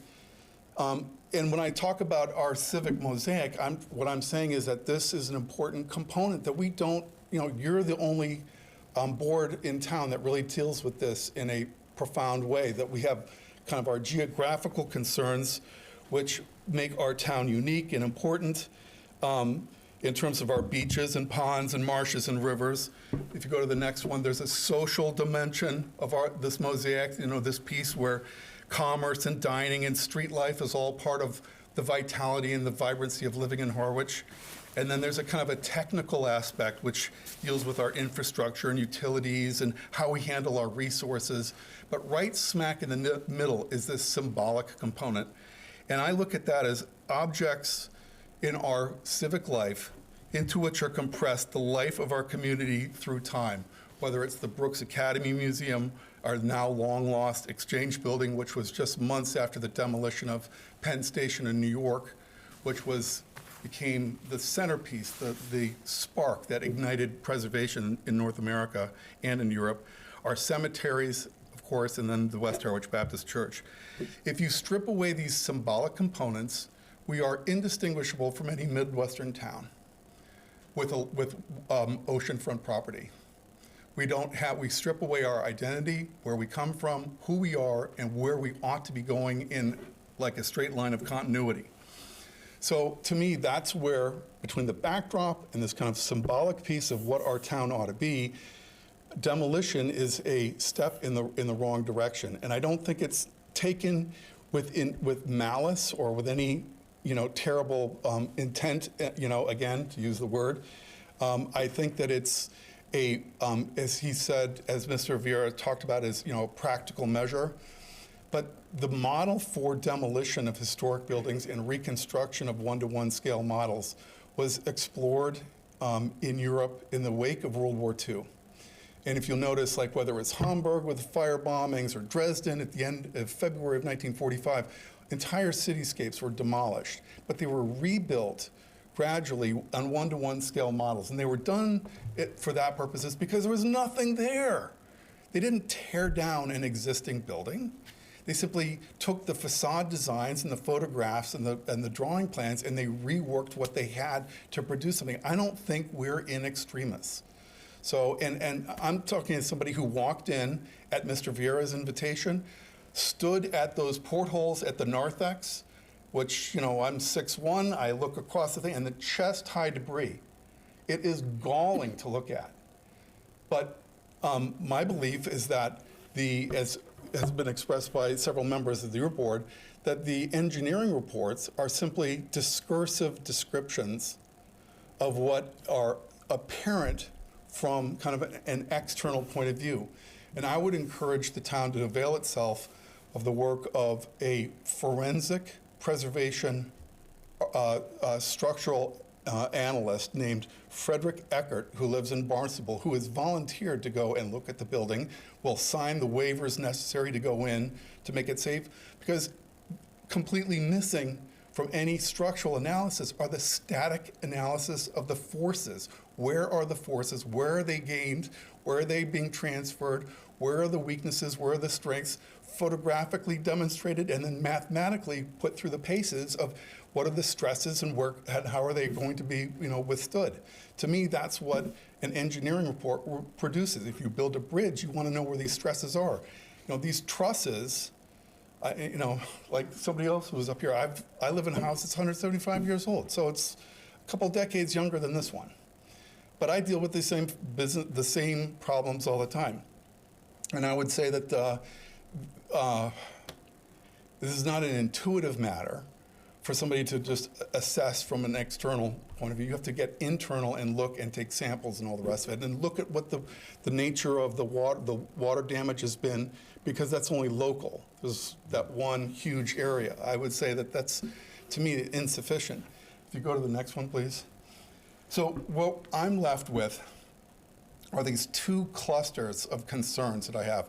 The logical traps between having an internal contradiction between preservation and a use that includes demolition.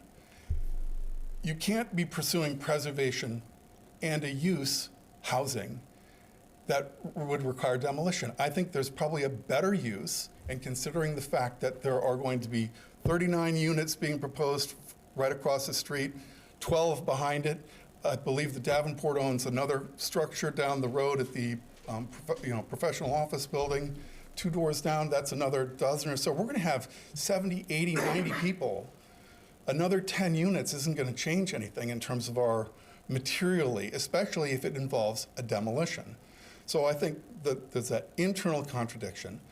There's also, I think, we're dealing with the logical trap that was set up by town council in lacing and delaying the RFP process. And Lord knows, Davenport has gone through the paces and endured the slings and arrows of outrageous fortune in dealing with town council, where they demanded public use, and a public use that actually was turned into basically an ideological football.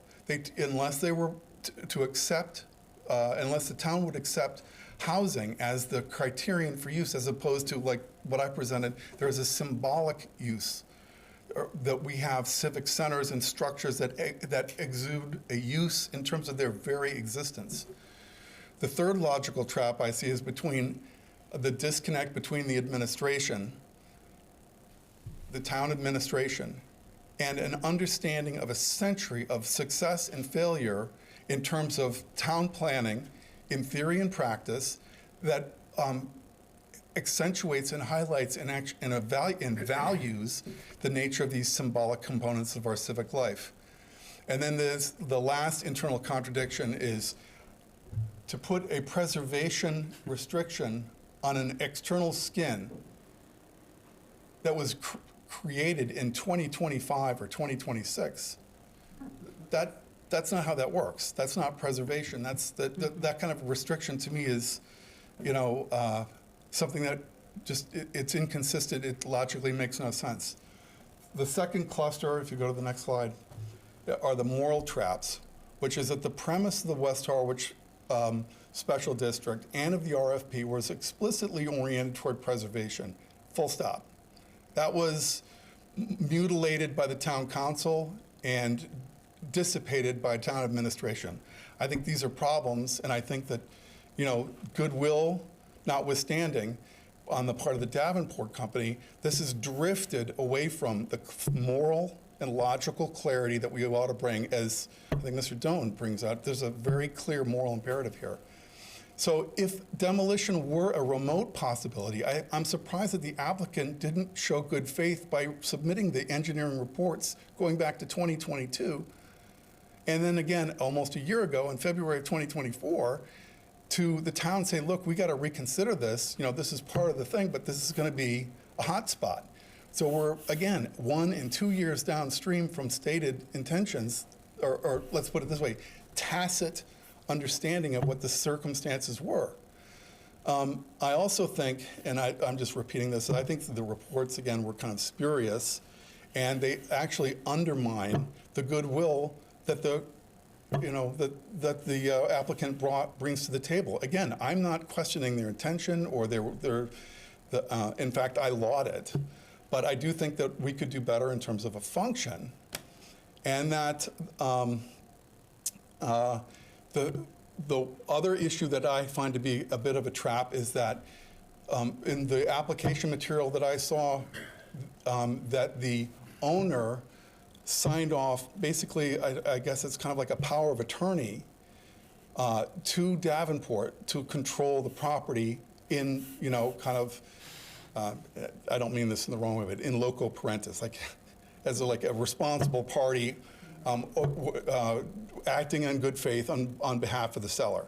So to me, I don't question the nature of that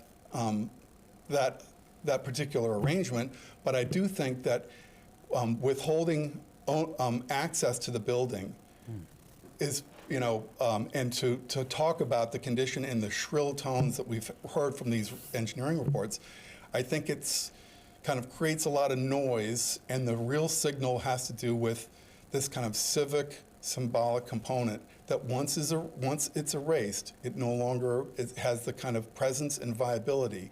And to me, we have a limited stock.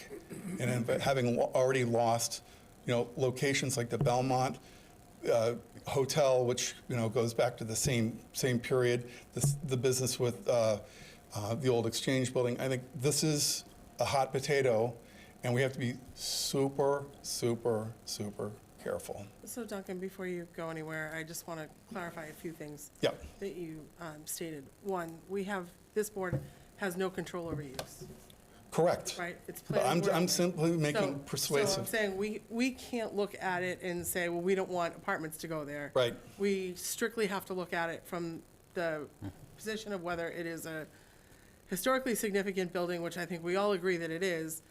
It's a matter of whether or not the demolition Right. should go forward without delay or with delay. I'm just so trying to point- keep up with Mr. Villara's So point number persuasive one. skills. Point number two, I think your comment about town council and the public use is a bit of a red herring. The public use is essential when it comes to the eminent domain situation that Right. the applicants proposed. You can't do an eminent domain for anything other than a public use. So that, I think, is a necessary evil to the situation.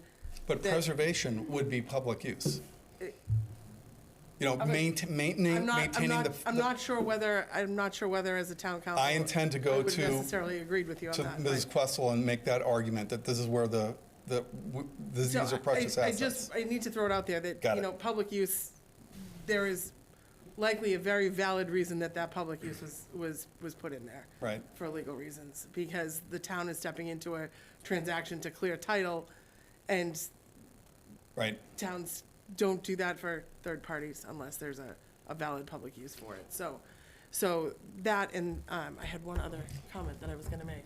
I had one other comment I was going to make Yes, too. please. Which It was might come back that to me. I discovered very recently an 1828 deed showing the church owning a much larger surface area, not entirely to the West Depot Road, but halfway into that cemetery. So I think there's, a little more archaeological forensic work would yield some more insight about the status of the deed. My third point was stepping into the shoes of having the church sign the quote-unquote power of attorney. That's standard operating procedure for Right, understood. applications coming forward for permitting. So that's not something that bothers any of us. That's what you would do if you were under a purchase and sale agreement with somebody to attempt to move forward on a project. Mr. Vera, do you want an opportunity to respond to anything, or do you want us to continue with the public comment? I want to afford you the opportunity if you would like it now, or if you'd like to wait, you can I'll wait. do it all at once.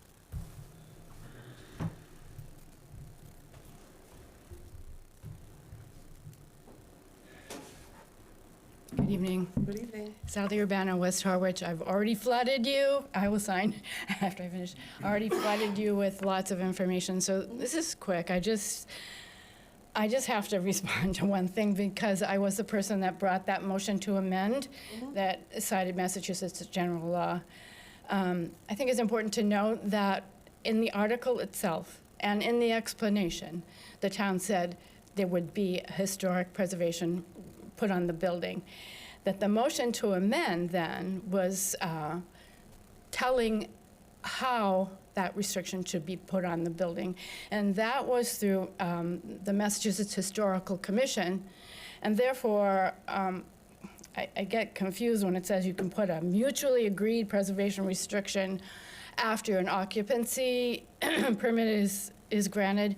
I don't think there's any such thing, because according to Massachusetts Historical Commission, you would meet with them first, because if you go ahead and do the building and then get the occupancy, you could have destroyed the important historic aspects of the building. You could have taken out windows and whatever. So I just wanted to speak to that, so thank you for that. And then my next question is, if a demolition delay would be granted, and we know that the pastor has backed out several times, and maybe Davenport would back out, but the demolition delay has been granted, does that run with the project, or does it run with the church or with the owner if there's backouts? It's only going to be for the one application. It doesn't run with. Just for that, okay. Thank you very much. If I'm wrong, I will clarify that later, but Okay. but that is my understanding for this application.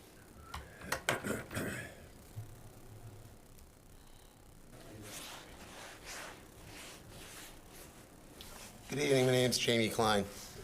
I was born and raised in Harwich. Did you sign for us? Oh, yeah.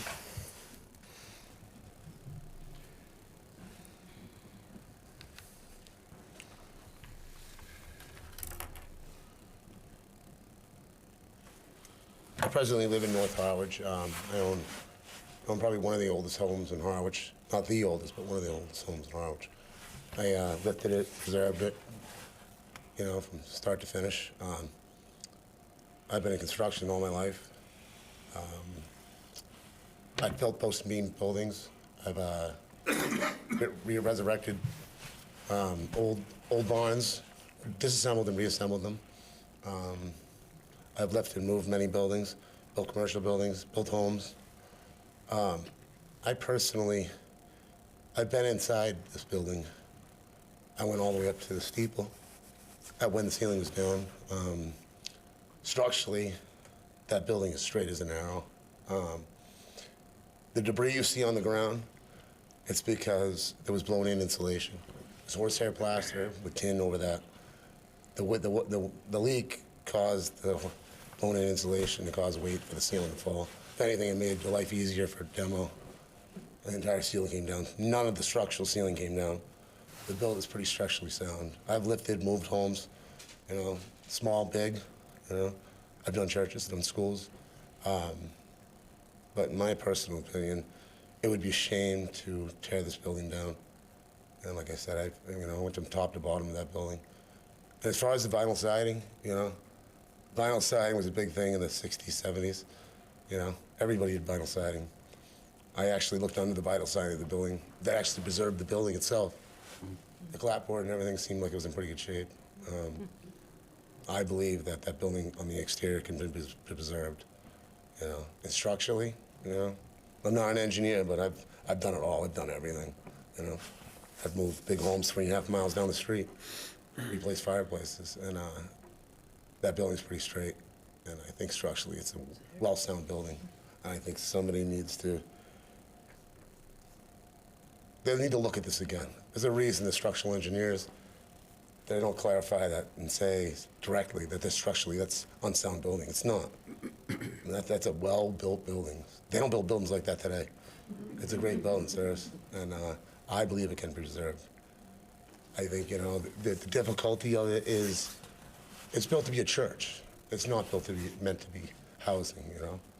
It's, you know, you want housing, you want 3 floors.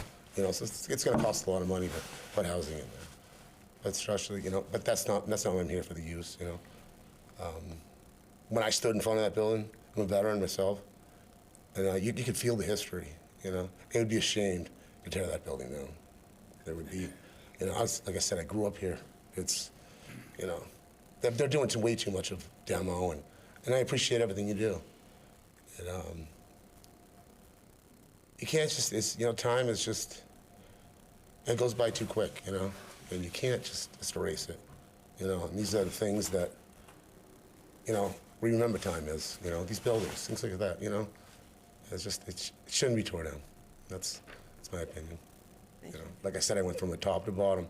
It's structurally sound, and I've done a lot. I'm pretty experienced when it comes to construction. I've done everything. So, and that's my professional opinion. Thank you. Yep, thank you. Next.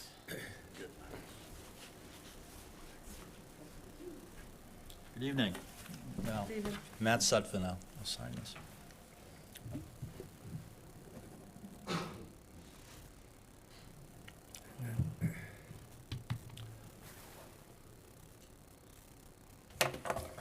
I'm happy following the previous speaker.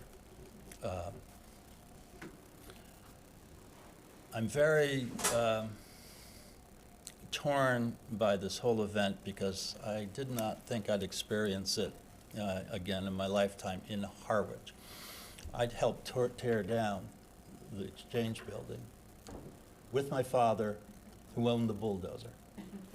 So my job was, after Fred Kroll knocked all the lumber around, my stepfather would push it to the back end, and I was charged with picking up detritus, little pieces here and there, throwing them in front of the blade so that he could be more effective in his part of the demolition.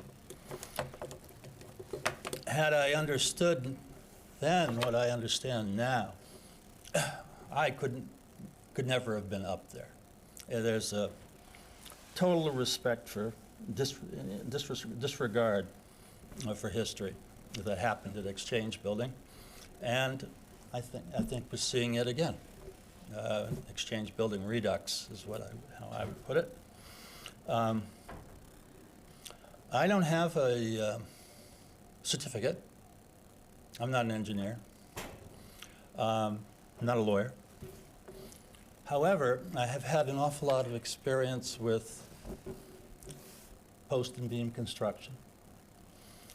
In my previous lifetime, when I used to know how to make money, I was in business, I had a construction company in New York. Among the others, I did big stick work, but I also took down 5 barn frames for clients over a 12-year period. One up near Fort Drum, one in Hope, New Jersey on the Delaware Water Gap, and one up in Skowhegan, Maine. Of those 3 buildings, 2 in Hammond. So I had 5 buildings that I handled with my crew, taking them out of state, rebuilding them on new foundations, and making houses out of them. And they weren't small. The first one I did was 8,000 feet. Not as big as the church, but big. And I came to have an awful lot of respect for post and beam structure. The trusses are as strong as can be. Barns will have a hard time falling down.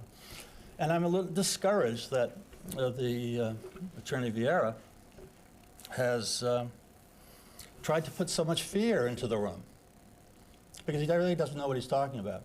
And his engineers, his hired guns, basically put out some paperwork for us all.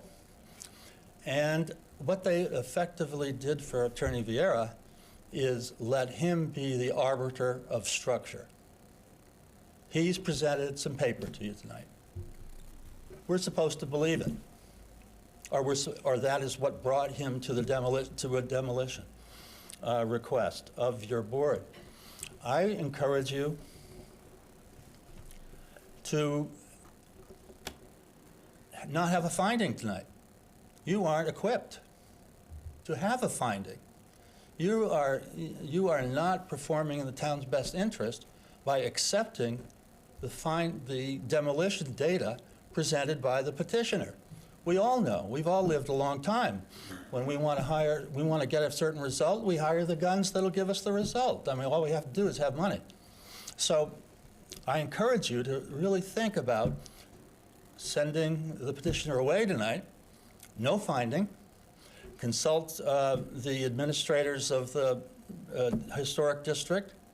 Consult your own guidebook more thoroughly as to what constitutes preservation, and ask him to come back and explain how he is so fearful of that building, given that there are plenty of people, plenty of architectural and preservationist engineers who will tell you there's nothing to be fearful about in that building. I haven't been in it. I've walked around it. I have about 19 photos of it. It fell down because of a catastrophic event. There was a 5-foot slit in the ceiling. Water came in. This was known about by the ownership because they thought they could spread plastic over the cellulose, and somehow that would solve the problem. It did. It solved the problem. It collected a lot of water on the plastic, and at some point onto the rest of the cellulose. The pinning pulled down, and once the pinning pulled down, there was a catastrophic event. When inertia was overcome and it started to go, go, go, you can think of it as pop, pop, pop, pop, pop, pop, pop, pop, pop, the whole ceiling went down. I know this, I've had this experience. Up in Truro, there's a tower, a stone tower, the Jenny Lind Tower. Moved there from the church somewhere in Massachusetts, from a railroad station in Massachusetts. I mention it because I owned a building. Jenny Lind sang around the country in the 1850s. She was known as the Swedish Nightingale.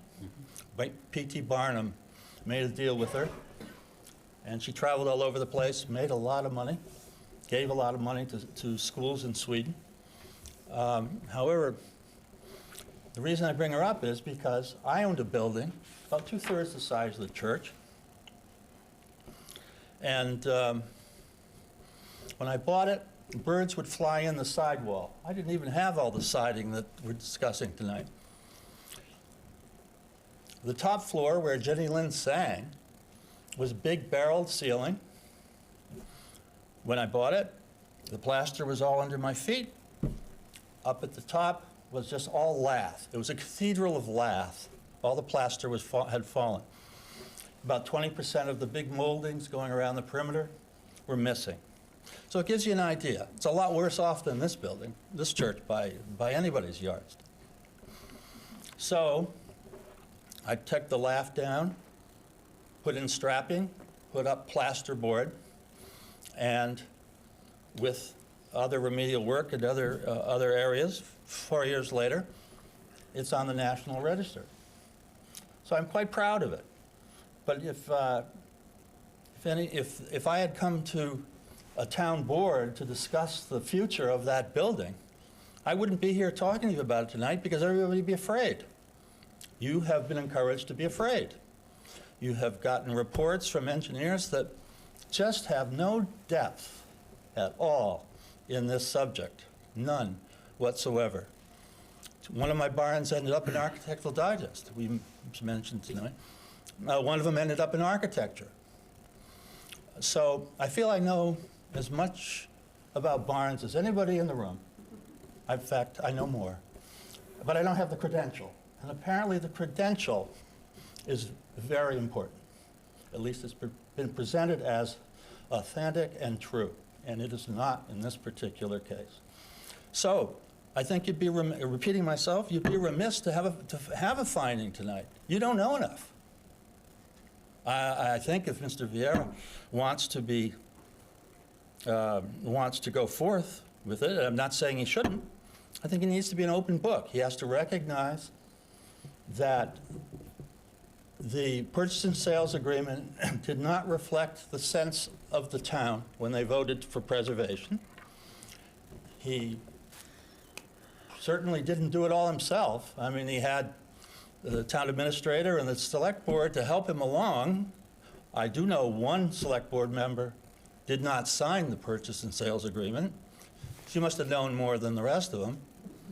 And so I ask you not to be agents of Davenport Company tonight. That's really what I'm asking you, not to be agents of Davenport Company. Last month, the house I grew up in, was demolished. Next month, another house I grew up in as a kid will be demolished. I've had two houses in New York that I built demolished, all because there's enough money behind it for somebody to live out their dream with their ego. And this needs to stop. It needs to stop, and this would be a good place to stop it. You'll go down in history either as the ones that redeemed the town or the ones that just wanted to have another exchange building. So I've lectured you enough. Thank you for your time, and I appreciate it. I just remind people we have one job tonight. It's either to vote a demo delay or not vote a demo delay. So that's our purview under the bylaw. That's all we can do. We're approaching 10 after 8, so I would ask for people to try and keep it as brief as possible so that we can, I would ask people to try and keep it brief as possible with unique statements. If you're concurring with somebody else, we appreciate your time and efforts here. If you could state your name for the record, please, sir. Bobby Parr. I don't see a pen here, so, but I did sign over there. You stole my pen. There was a pen there. Thank you very much. Thank you. Get my name in there.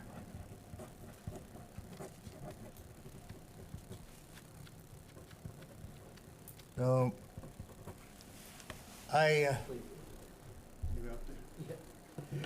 fixed helicopters on the USS Midway for a living, and I have no credentials as far as this is concerned. I do wonder, the bones of the building, what are they like? The grain density of wood back in the day was much better than anything you can economically find today. I'm not saying you couldn't build, a sound building, but also I wanted to mention, you have a home, and it's like the historic home that was there. And you can say to your friends, well, this windowsill was part of the original. Or you can say, this wing of my house is part of the original. Or you can say, the bones of this house is the original. We did have to fix up the exterior siding, this or that. How much of the building is the original? And I realize what you're here today to say is demolition, start right away, or delay a year, I guess, is that the way it goes? But there's more to it. There's what your company, sir, was it Davenport? Yes, sir. The community relations you can build, which you've already gone 100 miles. But can you go another 100 miles or maybe 20 and build that community? There's no dollar amount you can put on that. And I realize you're in the business of making money, and also you want to do a good thing. You can't put dollars on the relations you're going to build if they delay for a year and you work with the town to preserve as much of this building as you can. Thank you. Thank you.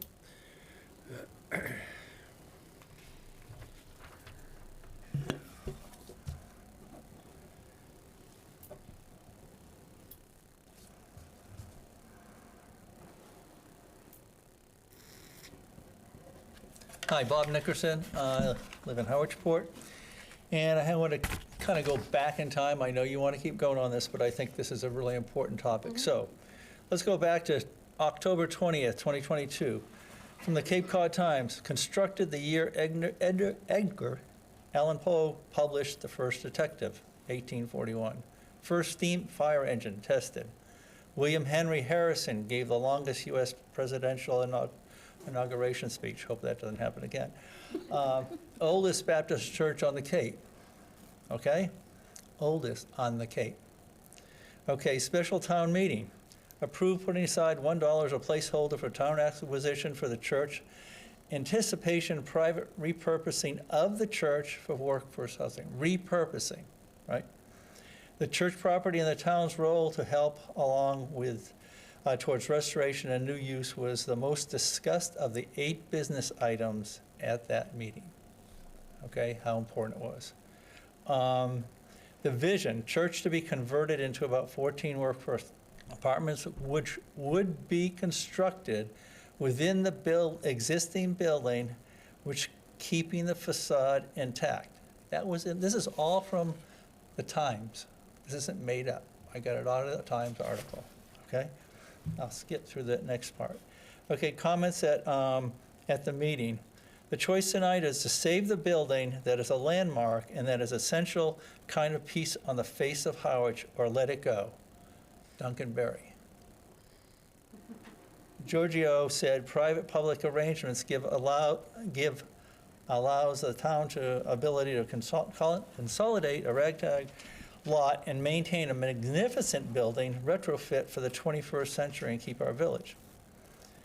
All right, comments from the select boards. SB chair, at the time it was Mr. McCaskill, said the selected developer will be required to take on all title work in addition to appraisal. I appreciate that, because I'm sure they went through a lot of effort on that. We are not asking you for anything other than $1 to save the building from falling in on itself and continue the dream of Captain's Row, quote.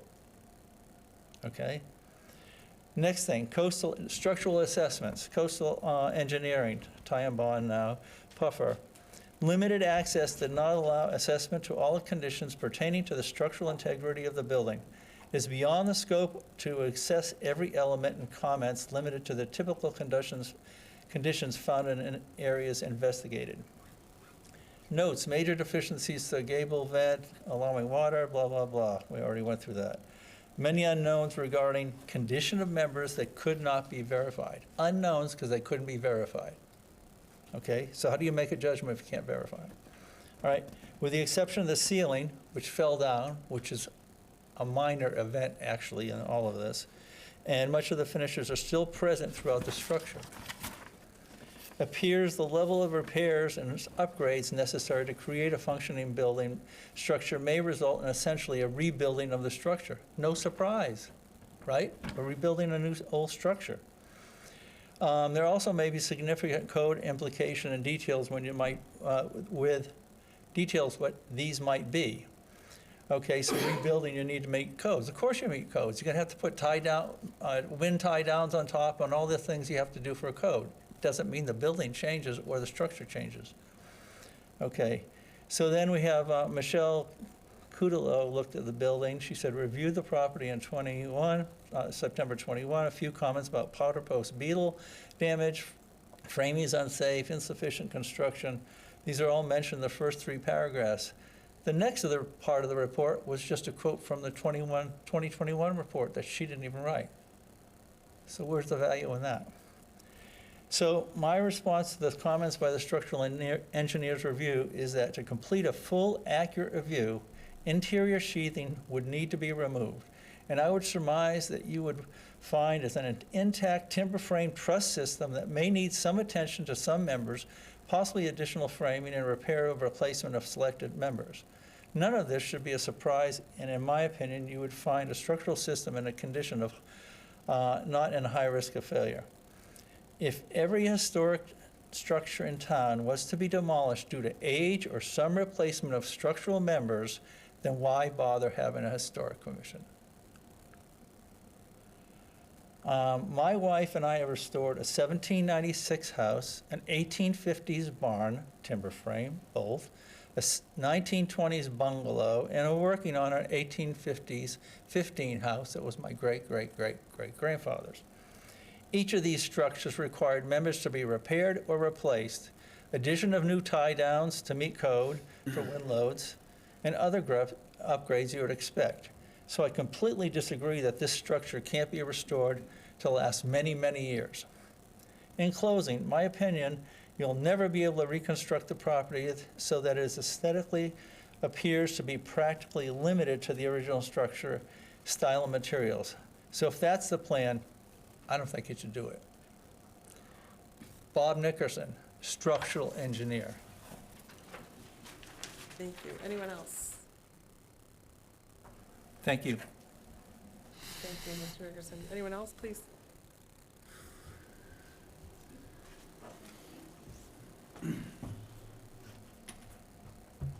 Okay, who stole the pen? Sorry.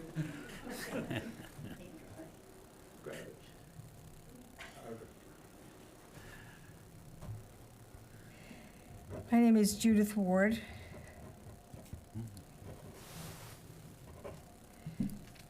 And I think, I grew up there. My dad was a minister there from 1957 to his death in 1970. We could put a whole new structure up there. And I might get emotional here. That structure does not have the memories, the tears, the sorrow, the joy, the spirit of our ancestors in the beams of the new building. Just, you know, my wedding ring was lost by a jewelry store, and they wanted to replace it. And I said, whatever you replace it with is not going to be the ring that my wife put on my finger. Well, they happened to found my lost ring, so I have that joy. But the funerals, the wedding, my sister's wedding, my father's funeral, you name it, just that point. The fact that I skipped school one day and hid up in the steeple, you know, that memory. The siding has been on since the mid-'60s when the lightning knocked the steeple down. Just that point. Thank you. Thank you very much. Anyone else? Oh, Mr. Nickerson. One last thing I would suggest too. I am more than happy to go in that building, and I think you need to get a timber framer involved, which I know an expert that worked actually part-time on the Notre Dame work. So he has done tons of work. That, or the person that you have, that would be perfect. Let's take a look at it. So I would just point out to people that we don't have the authority to order that. So that is strictly between the applicant and the owner of the property. So I if, think we're trying to show our support to the applicant, that we're willing to help them through. and I understand that. I just need to point out to those watching and those in the room that that is not something that we have the authority to do before us this evening. That's something, if I may just belabor my thinking. However, it's been presented that this building is not capable of doing anything for the town going forward, therefore it must come down. No doubt, if Davenport Company decided to save the building, and I hope they'll figure out a way to do it, they will have interior structure, floors going up. Those floors, all the verticals, will at some point in time catch the trusses that hold the ceiling up. The building will be much stronger than it is now as an open space. The side walls, if you don't put a rim joist all around, the side walls, the new 2x6s or 8s or whatever they choose can be lapped onto the existing wall framing. If a structural engineer thinks that's not appropriate, then you could put helical screws in the bottom against the foundation wall, do a grade beam, pour a grade beam, and then run up a wall, a separate interior skin of sorts, and then do all the infill and catch the truss above, and nobody'd have a problem. Nobody'd have a problem. It just needs to be thought of out of this engineering firm's box. That's all. Thank you. Anyone else that wishes to speak?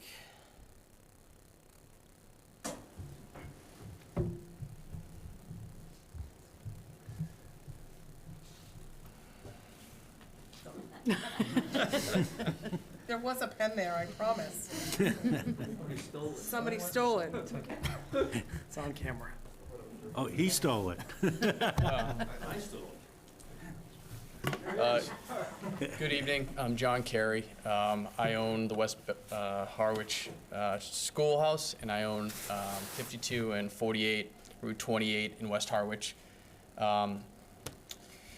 So when I bought the schoolhouse from the town, there was intent to preserve the building. When we started the project, it would have been much simpler to take it down. But when I started working on it, I kind of learned and experienced the community in Harwich. And I've kind of fallen in love with it. You learn stories and the history as you grow and become a part of it. And it's hard to explain why it's important that you keep that structure. But now that it's kept, you walk in and you can stand on the same floors that Duncan's ancestors went to school in. The frame that you can't see, it matters. It's the same structure. So we're going to try to do the same thing on the corner with the Baker House. We're going to save it, not because it's the smart move, but because it's irreplaceable. So what's special about West Harwich and why I work here, I live in Hyannis, but West Harwich is special. And every dollar that my family, my fiance and I have, has been invested in preserving West Harwich. So it's hard to explain why it's important that these old buildings stand, but it is. There's Berries and Chases and the Urbanos. So many people have put so much into what we're trying to do in West Harwich. So the church it really is kind of the apex of the entire thing. To change gears, the Davenport group, DeWitt and Jamie are exceptional people. Their intent in this project is exceptional. There's no better partner for West Harwich than Davenport. I would do anything to have them part of West Harwich. And so what they are trying to do is exceptional. If their understanding is that the building needs to come down, I ask them to re-explore that. I want them in West Harwich, but I would really like them to save that structure. And if they don't think they want to save that structure because it doesn't make sense, give somebody else an opportunity. There's more people out there that will save it if given that opportunity. And if that was to happen, I politely beg Davenport to look around West Harwich because we need a lot of help there. And if there's some way we could work things out and bring them in on other projects or assist them with saving this project, I think it would be exceptional. I think Davenport is one of the greatest companies on Cape Cod, and they've done so much good. So that's just where I stand, and I'm not going to share my opinion on what should happen with the church. I think the town has spoken pretty clearly, and I appreciate everyone's time. Thank you. Thank you. Anyone else? All right, we do have some comments that I just want to make sure get placed on the record. Sarah Korjeff, who is one of the preservationists with the Cape Cod Commission, did write an email before the original scheduled hearing that I just want to read into the record. It's addressed to the commission. The West Harwich Baptist Church will come before your board originally on Wednesday, December 16th, and the applicant is requesting a demolition permit. I offer the following comments for your board's consideration. As you review the application, the West Harwich Baptist Church is part of a neighborhood that was determined eligible for listing on the National Register of Historic Places in 2016 by the Massachusetts Historical Commission staff.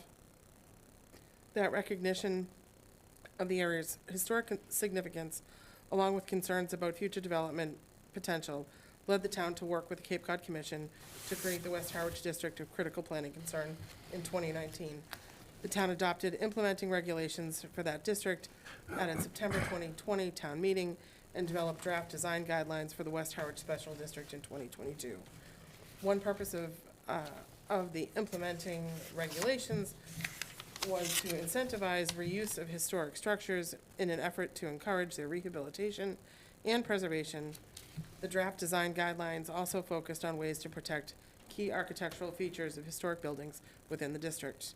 I encourage you to carefully consider whether there are alternatives to complete demolition of this historic building. I have not visited the site personally, but I understand from the report submitted that the building deficiencies include a collapsed interior ceiling and an opening in the roof.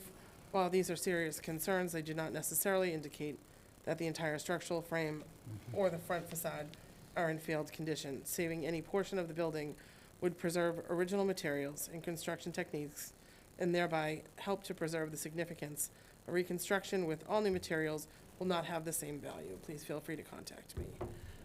We have some other emails and letters that were sent to us from Sarah Williams. I'm Sarah Williams, the owner of a historic house in West Harwich, 6 Chase Street. I'm writing to protest the proposed demolition of the former West Harwich Baptist Church. The structure is an icon in the village. While I understand the pressing need for affordable housing, I believe to destroy such a scenic structure would be a blight on the town. Surely a compromise could be worked out to convert the structure to housing while maintaining the current outward appearance. I believe that was agreed on during previous meetings regarding the building. I support town residents who want to encourage historic preservation and maintain the unique character of the West Harwich, such as Captain's Row. Then we have a note from Mary Robinson addressed to our assistant. I believe this church is a valuable historic monument that can be fixed and retained as a city museum, classical concert and exhibit hall. I recently bought the Captain Thatcher House in Yarmouthport with an estimate of $250,000 to restore. My husband restored it for approximately $70,000. The development company complains of insects. My house had mice and ate all the insects. Not a big issue with spray for pests. This property, There's the including answer. this property, including a cemetery that will be desecrated, does not deserve the treatment planned for multiple housing for low income that seldom becomes the low income residence it purports. Please provide Harwich City protection to this monument. A fund can be initiated to complete repairs. If you do destroy the history, you ultimately destroy the tourism. Sarah Cortez letter. An email from Jill McGrath. My husband and I moved to Harwich Center 5 years ago, living in an 1848 home. We are very interested in the history of the town and preserving what makes the Cape distinct and special. We would like your support, please, to bring the West Harwich Baptist Church back to life through thoughtful renovation. It would be devastating to demolish this. Although relatively new to town, it pains us to see and hear about the exchange demolition. We do not want a repeat of this and want to live in a town that honors our past for the future. Jill and Jim McGrath at 254 Bank Street.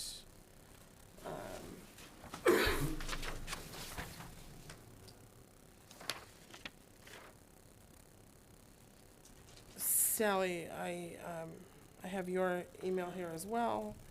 Got a couple of them. Let's see. So, let's see.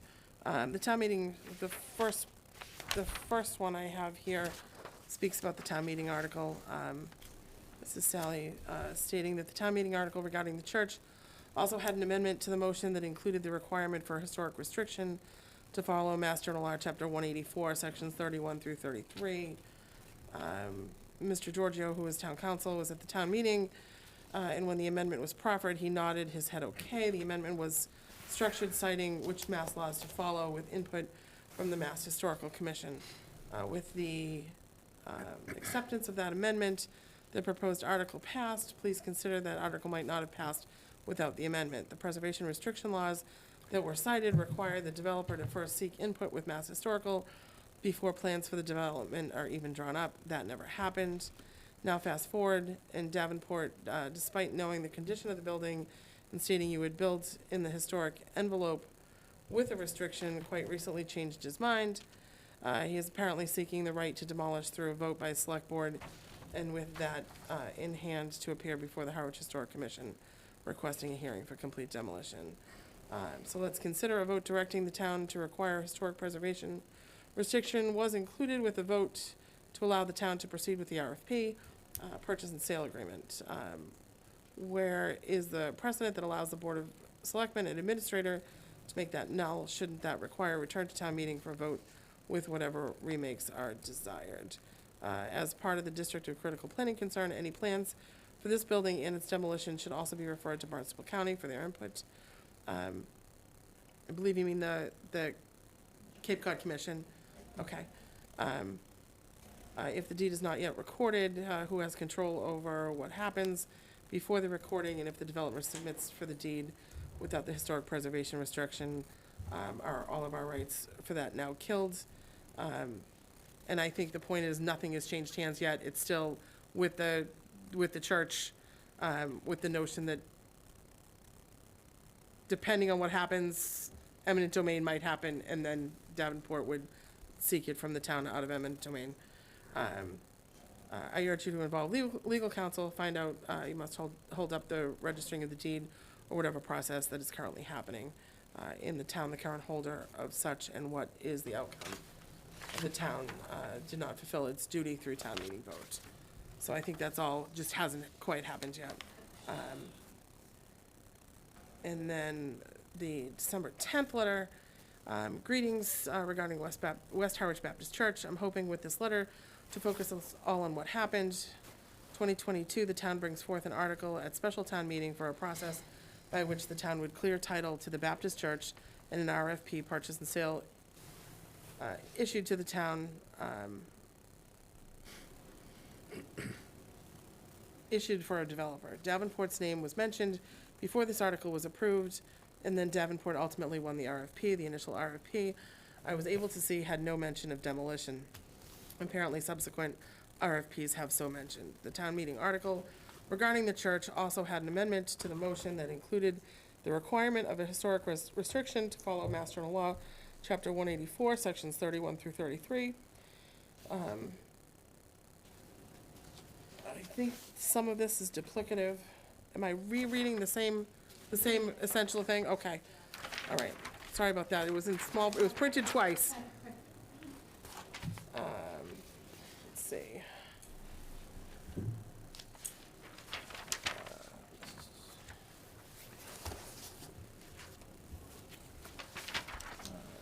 That is just, it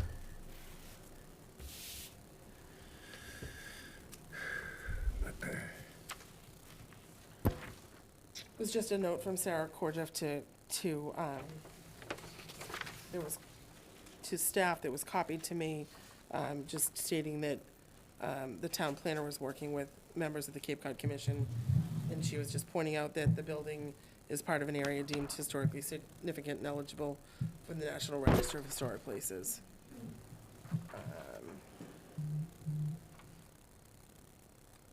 I have a note from John Connell. Dear Miss Laura, who is one of the assistants in the building department, she's the zoning enforcement officer, says, I'm writing to express my strong opposition to the proposed demolition of the West Harwich Baptist Church. The building is not just a structure, but a cornerstone of the Captain's Row Historic District on Main Street, Route 28.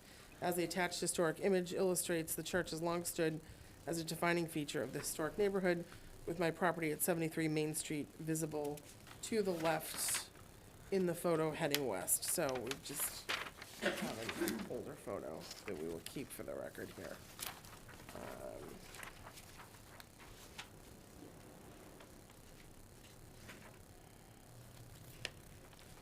We received an email from Duncan Berry, which has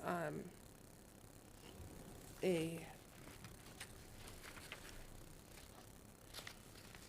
nice synopsis for us with pictures from the West Harwich Baptist Church, entitled West Harwich Whigs, the Baptist Church and the Patriot Cause, which details the history.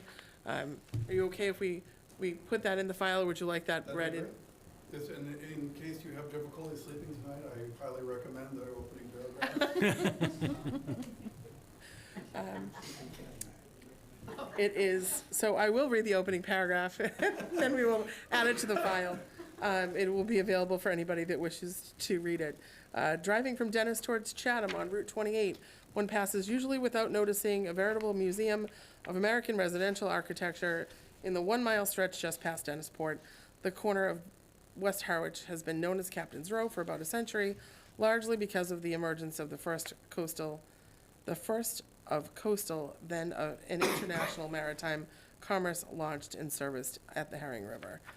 And then he has provided us with some lovely pictures before the roof collapse and some historic photos as well. So we will put that as a part of the record. Thank you.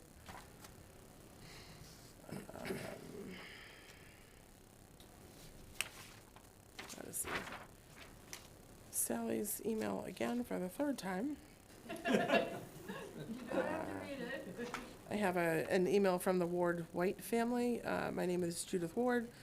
I believe you're here, correct? Yes, just want to read this into the record. My father, Reverend Clifford Ward, was the minister at West Harwich Baptist Church from 1957 till 1970. I have many memories of friends and family weddings, church suppers, funerals, including my father's vacation Bible school and church services. I know many people in the Harwich community family have memories and ties to this church. It is the oldest Baptist church on Cape Cod, and the stained glass windows were donated by Chase of the Chase and Sanborn Coffee. I strongly disagree with Davenport Realty's request for a complete demolition of the church. You can promise to reproduce an exact replica of what is there, but that is exactly what it would be, a replica.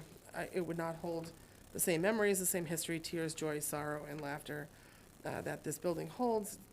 It's the spirits of our ancestors, of those who were there before us in that building. Maintaining the historic building is so important to our community. I would also ask that an independent company be allowed to assess the building and determine if it can be saved. Kathy Schaefer, voicing my opinion on the issue of the demolishing the Baptist Church on 28 in West Harwich. Noted demolition. This is a beautiful example of architecture representative of our New England scenery. It seems we are losing on a regular basis across our region. Preservation, not demolition, and if demolition plans continue, we want an experienced engineer in preservation through the town of Harwich, not the developer, to assess the building. We need to consider other usage options without losing the original architecture as it stands. And again, just for clarification, the town doesn't own the building. We are strictly here on the applicant's request for a demolition permit. I have another from Jackie Kennedy Hart, to the members of the Historic District and Historical Commission regarding a petition to demolish this historic building. I would like to advocate for preservation of this historic building. I pass the site regularly and hope that it can be inspected by an engineer and marked for preservation and appropriate renovations done to keep it as a part of the history of Harwich. As a homeowner in Harwich, I'm aware of the need for housing development, but I also want to preserve what is part of the attraction of this part of the Cape. Route 28 has many open areas for development, but demolishing this beautiful building is not an asset for the town. A plan that includes a plan that allows for the steeple and clock tower to be preserved and enhanced would be more beneficial. Please uphold the prior intention of the town meeting to preserve the building. Maureen Davis to the Select Board of Harwich, which was forwarded to us. Please vote to preserve the First Baptist Church as voted on at town meeting. It represents a significant part of the history of our town. Maureen Davis, 3 Field Lane in Harwich Port. Karen Jensen, please note that I'm against demolition of the Baptist Church in Harwich. Thank you, I don't have an address on that. Heather Jones. I'm a resident of West Harwich and live in the Bells Neck area. I'm writing to express my concern about the fate of the Baptist Church on Route 28. I understand that there is a meeting upcoming, which I'd be attending, however, I'm out of town. If in attendance, I would strongly encourage the town leaders to do everything possible to preserve this historic building. I'm aware that budgets are tight and development is generally beneficial to the town. Even with this in mind, the preservation of historic buildings is vital to maintain the character and history of our town. I'm also concerned how this would affect the adjacent cemetery. Heather Jones. We also do have a copy of the Cape Cod Times article from October 20th, 2024, and a copy of the article from town meeting, which has been read into the record. I believe that's the article from the Cape Cod Times is really reiterating pretty much what's been said already, that there was a special town meeting vote in 2022. Attorney Giorgio had said in October of 2024 that the town will next issue a request for proposals from developers for workforce housing. He said the building would be subject to all the special regulations of the district of critical planning concern. And the town goes on to say that the town meeting's action will also help maintain the historic character of the neighborhood, referred to as Captain's Row. And he says that, Giorgio says he thinks that it's important for residents to realize the project is not necessarily for the town to get a lot of money out of it, as proceeds will eventually be transferred to the present owners. What the town does get out of it is an enforceable historic and use restrictions. I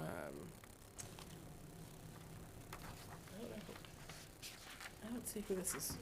I didn't see it either. It wasn't really touched on. Do we know who submitted this to us? Cape Cod Times article, Yeah, was that, talk about Giorgio. yeah, was that yours? Okay. So I just wanted to make sure that there's an edit, no, there's an editor, because I was thinking it was cut and pasted, and then I saw the comment that says Davenport's jump to demolition does not honor the intent of the town meeting vote, which is to preserve historic features of the building and rehab the inside for use. In that town meeting vote for preservation restriction, there is no demolition scenario, no recreation of the building, and Attorney Giorgio's comments above make it very clear, please be advised that once Davenport has control of property, indeed, is entered, it does not have to honor the need for the historic preservation restriction. I think that was your point, or earlier, that it has to go on before the property is transferred.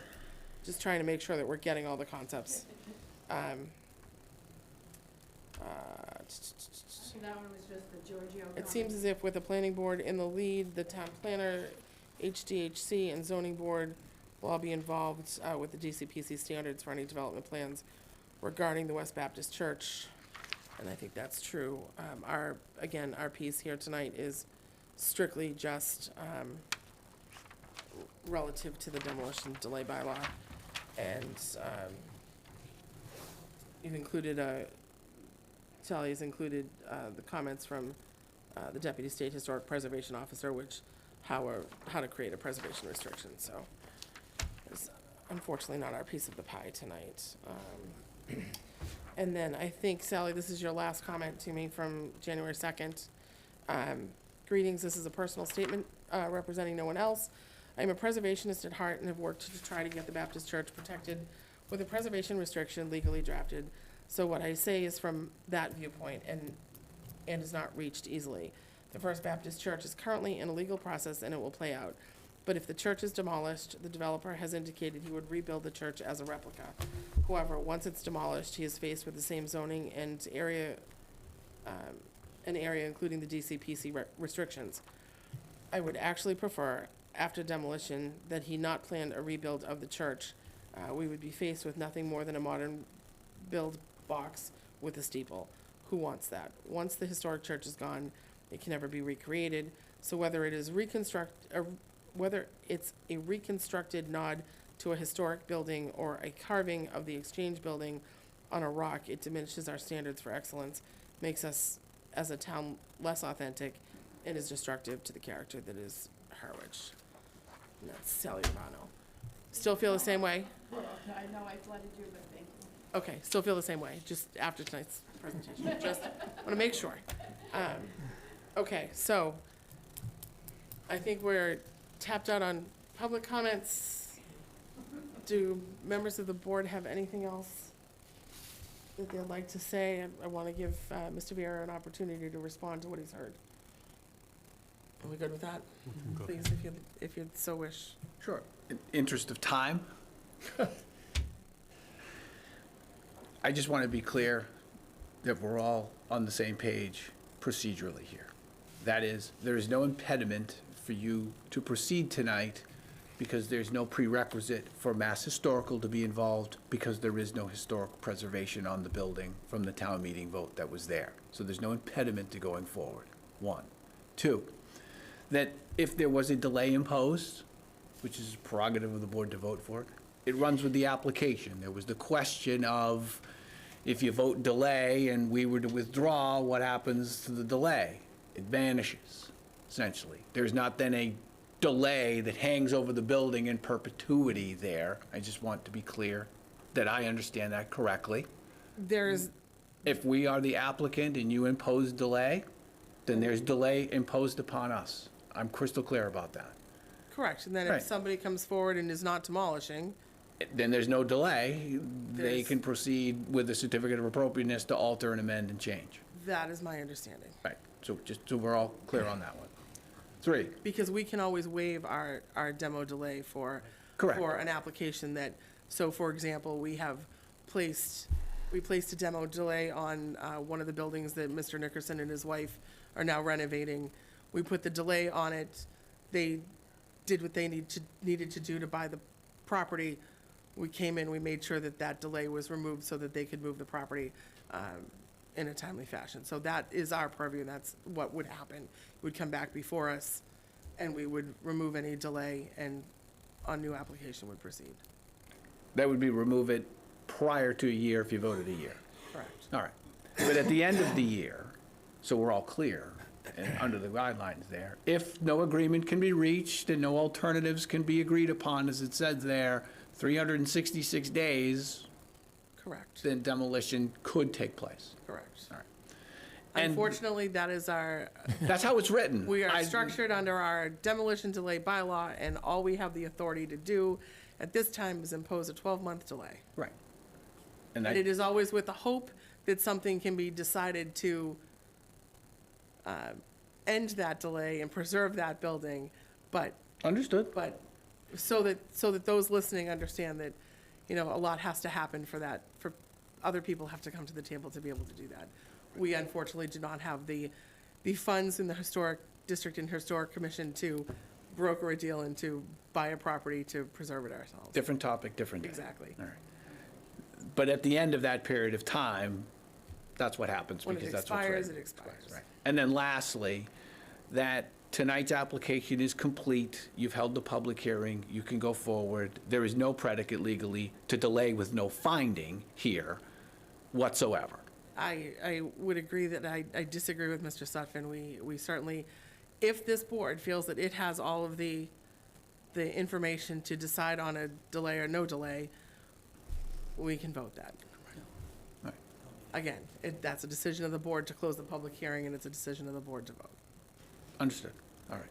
And then I guess just lastly, to look at kind of the whole aspect of what we're doing here. As I indicated in my prior remarks, I understood the emotional aspect of what's going on here. But I do have to take issue a little bit with, after 4 years of close to investing all that we've done here, that somehow that we're not trying to do the right thing. We're not trying to invest in this area. We can all agree to disagree on the manner in which the information we have leads us to the conclusions that we have, to the relief that we seek here. But I do have to take issue with the idea that because you may not agree with what we're doing, we're somehow going in the wrong direction. We don't have good faith. We're acting and undermining goodwill because we didn't show reports to who? How did the town know to put in the purchase sale agreement the potential for demolition if we didn't share the reports? Yeah, and put it on social media. That's not where you put the information. We were totally transparent, as I indicated before, to the folks that needed that transparency.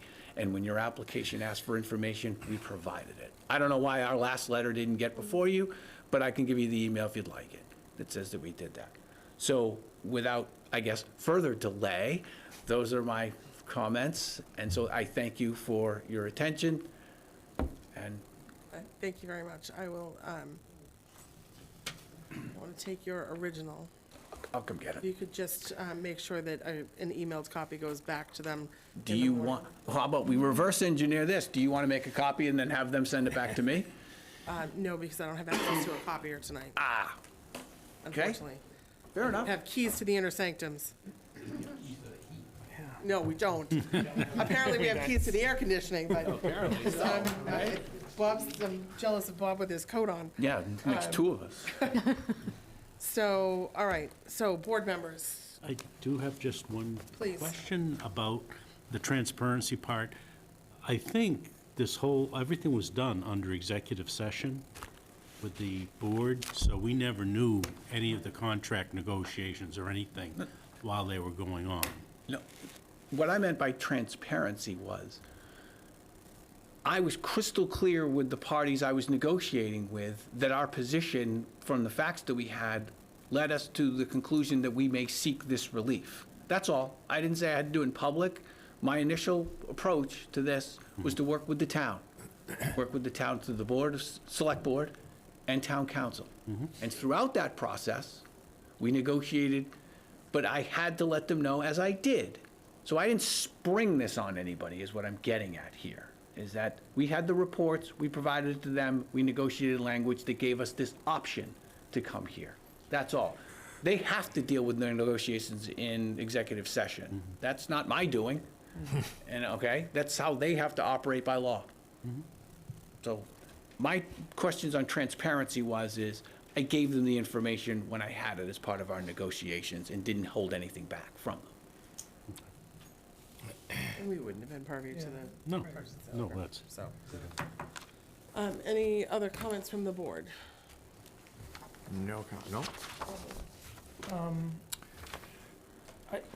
Yeah, I mean, I think we're not saying we lost our way, but it comes down to demo delay or not. And in any other circumstance, when we have someone that comes in front of us with plans, if we just went to the plans, if we were to approve this, we would have so many conditions, it would probably, take another meeting to sort that out. So I think if we were just to start there, and not saying everything else was noise, if we were just to start there, we probably would impose the demo delay just based on that. And that's based on not so much precedent, every property is unique, but with that said, the plans, we wouldn't be able to approve those tonight in the manner that they're delivered to us. Okay. But with that said, thank you for clarifying. Your opening statement clarified a lot of, I had a bazillion questions and you satisfied all that, so I thank you for your time. Bob, anything else? No. Lynn, anything else? No, I've just been listening to all the comments and definitely feel that there's questions that still need to be answered about the condition of the building. So it seems to me that this board is leaning towards imposing a demo delay. Yeah. And I would just say that if that's the case, and if Davenport chooses to look and see if you could preserve the facade or the original clock tower, or in some such way not do a full demolition, which is what I'm getting the sense people are concerned about.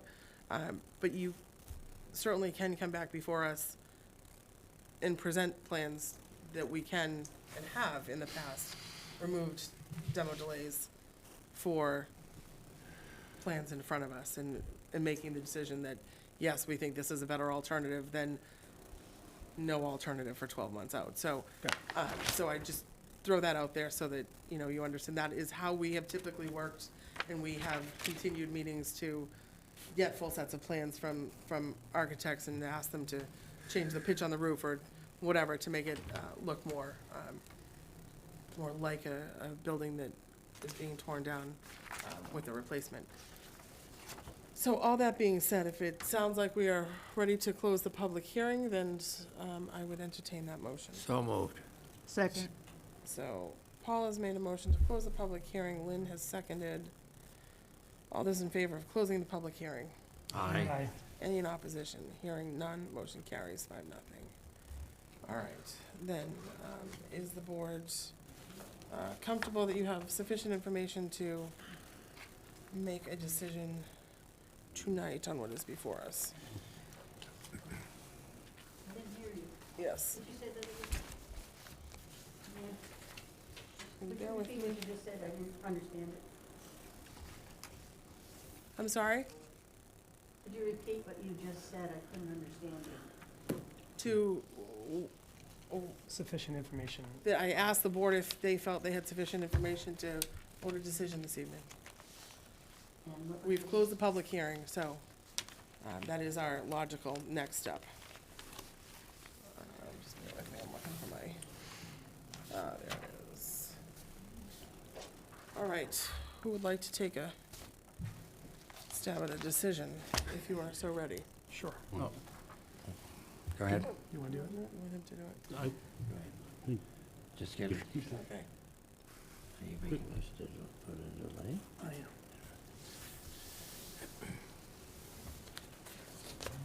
So Brendan's going to propose a motion. Motion for case number HH 2024-20, filing date November 8th, 2024, hearing date January 15th, 2025, property map and parcel 62 Route 28, map 10, parcel G2, owners, First Baptist Church, agent James Vieira, Davenport Realty Trust, recording information, book 2, page 90. That just strikes me as What? ironic. It's book 2. Oh, it's book 2, right, exactly. Year built, 1880. Demolition proposed, full. Brief description of the work, requesting a full demolition of the structure, including clock tower and steeple. Historical significance is directly associated with one or more historical noteworthy person or events. It does possess particular architectural value and is listed on the town's historic property inventory and MACRIS.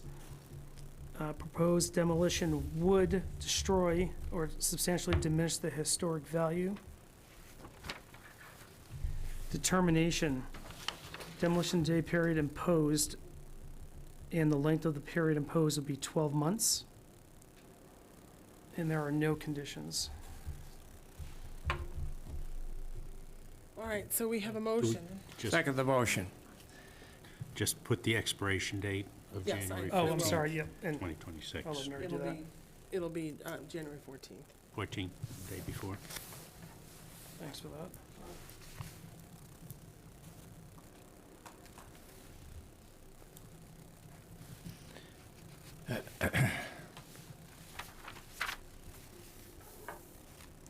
All right, so we've made that slight amendment. Mr. Doan, do you accept that slight amendment? I do. I just want to emphasize that if the situation changes and if it's determined that the building is structurally capable, and you come back before us, that can always be suspended. So that's our hope. All right, so do we have any questions or comments or discussion about the motion before us? So we have a motion that's been made. Change to my sheet again. So motion's been made by Brendan, seconded by Bob? No. By Paul? Sorry, Paul, I was stealing that from you. So motion's been made and seconded to impose a 12-month demo delay in accordance with the information read by Brendan. All those in favor? Aye. Any in opposition? Hearing none, motion carries. Thank you. Thank you. Thank you. Thank you all for coming out this evening. We appreciate your attention to all of the matters before us.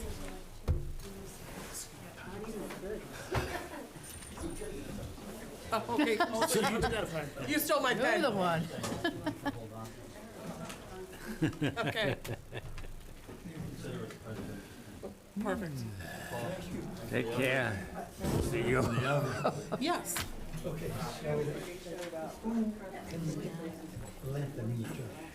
So, it's a bylaw change.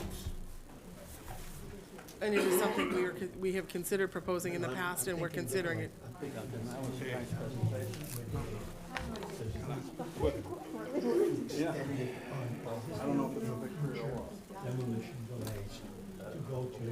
So we're still in the middle of our meeting, so I can't really discuss it, because it's not agended, but it's one of the subjects that we were going to talk to about potentially agendaing for a subsequent meeting, because we haven't really adjourned yet. Thank you, we appreciate that very much. Before we adjourn, folks, we're still in a meeting. Before we adjourn, We're going to adjourn, don't we? we haven't adjourned yet. So one thing I just wanted to address. Folks, we're still on video and we're still recording. Please Please, step out. if you could take conversations outside, thank you very much, I appreciate it. Mr. Doan, you had reached out about a potential extending the demo delay. Right. So I don't have it agended, so I can't really discuss it, but I'm happy to call another meeting. Okay. Before, if people have time on the last week in January, I'm happy to call a quick special meeting so that we can do that. Okay. And get that to the Okay. selectmen for potential inclusion in May. Yeah. And my only comment to that is that I think if we do that meeting, I think we are looking at strictly changing the 12 months to Right. whatever we what it is. discuss. Period. All right, so Works for me. do people have the Wednesday of that week available? Yep, 29th? 29th, yes. All right, then I would, through this video, ask our assistant and Rachel and our new assistant, Sherry, I think, if So I'll send if out. they could schedule a Oh, thanks. meeting for us quickly for 6 PM on the Wednesday, if it's the 29th, so that we can agenda just that one item and we can have a discussion about changing it. Perfect, thank you very much. I appreciate that. And this is exactly what we would do. We'll agenda it, discuss it at the next meeting so that it's open and available, and probably should be done as a public hearing. Excellent. But we will do that if we can.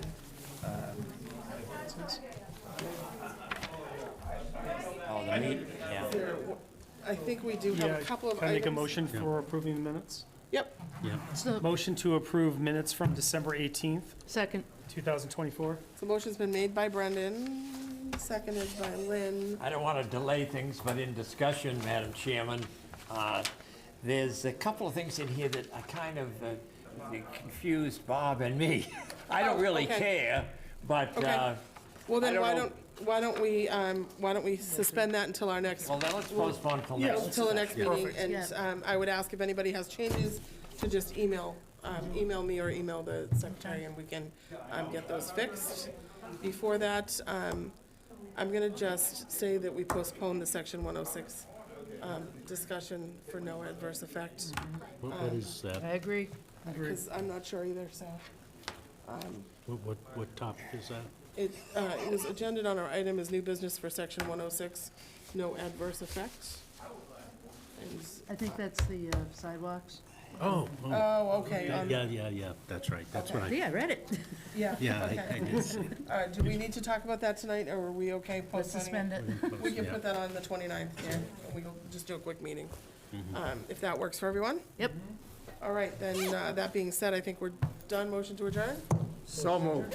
So it's been moved by Paul, seconded by Brendan. Second. All in favor? Aye. Aye. Any in opposition? Hearing none. Motion carries.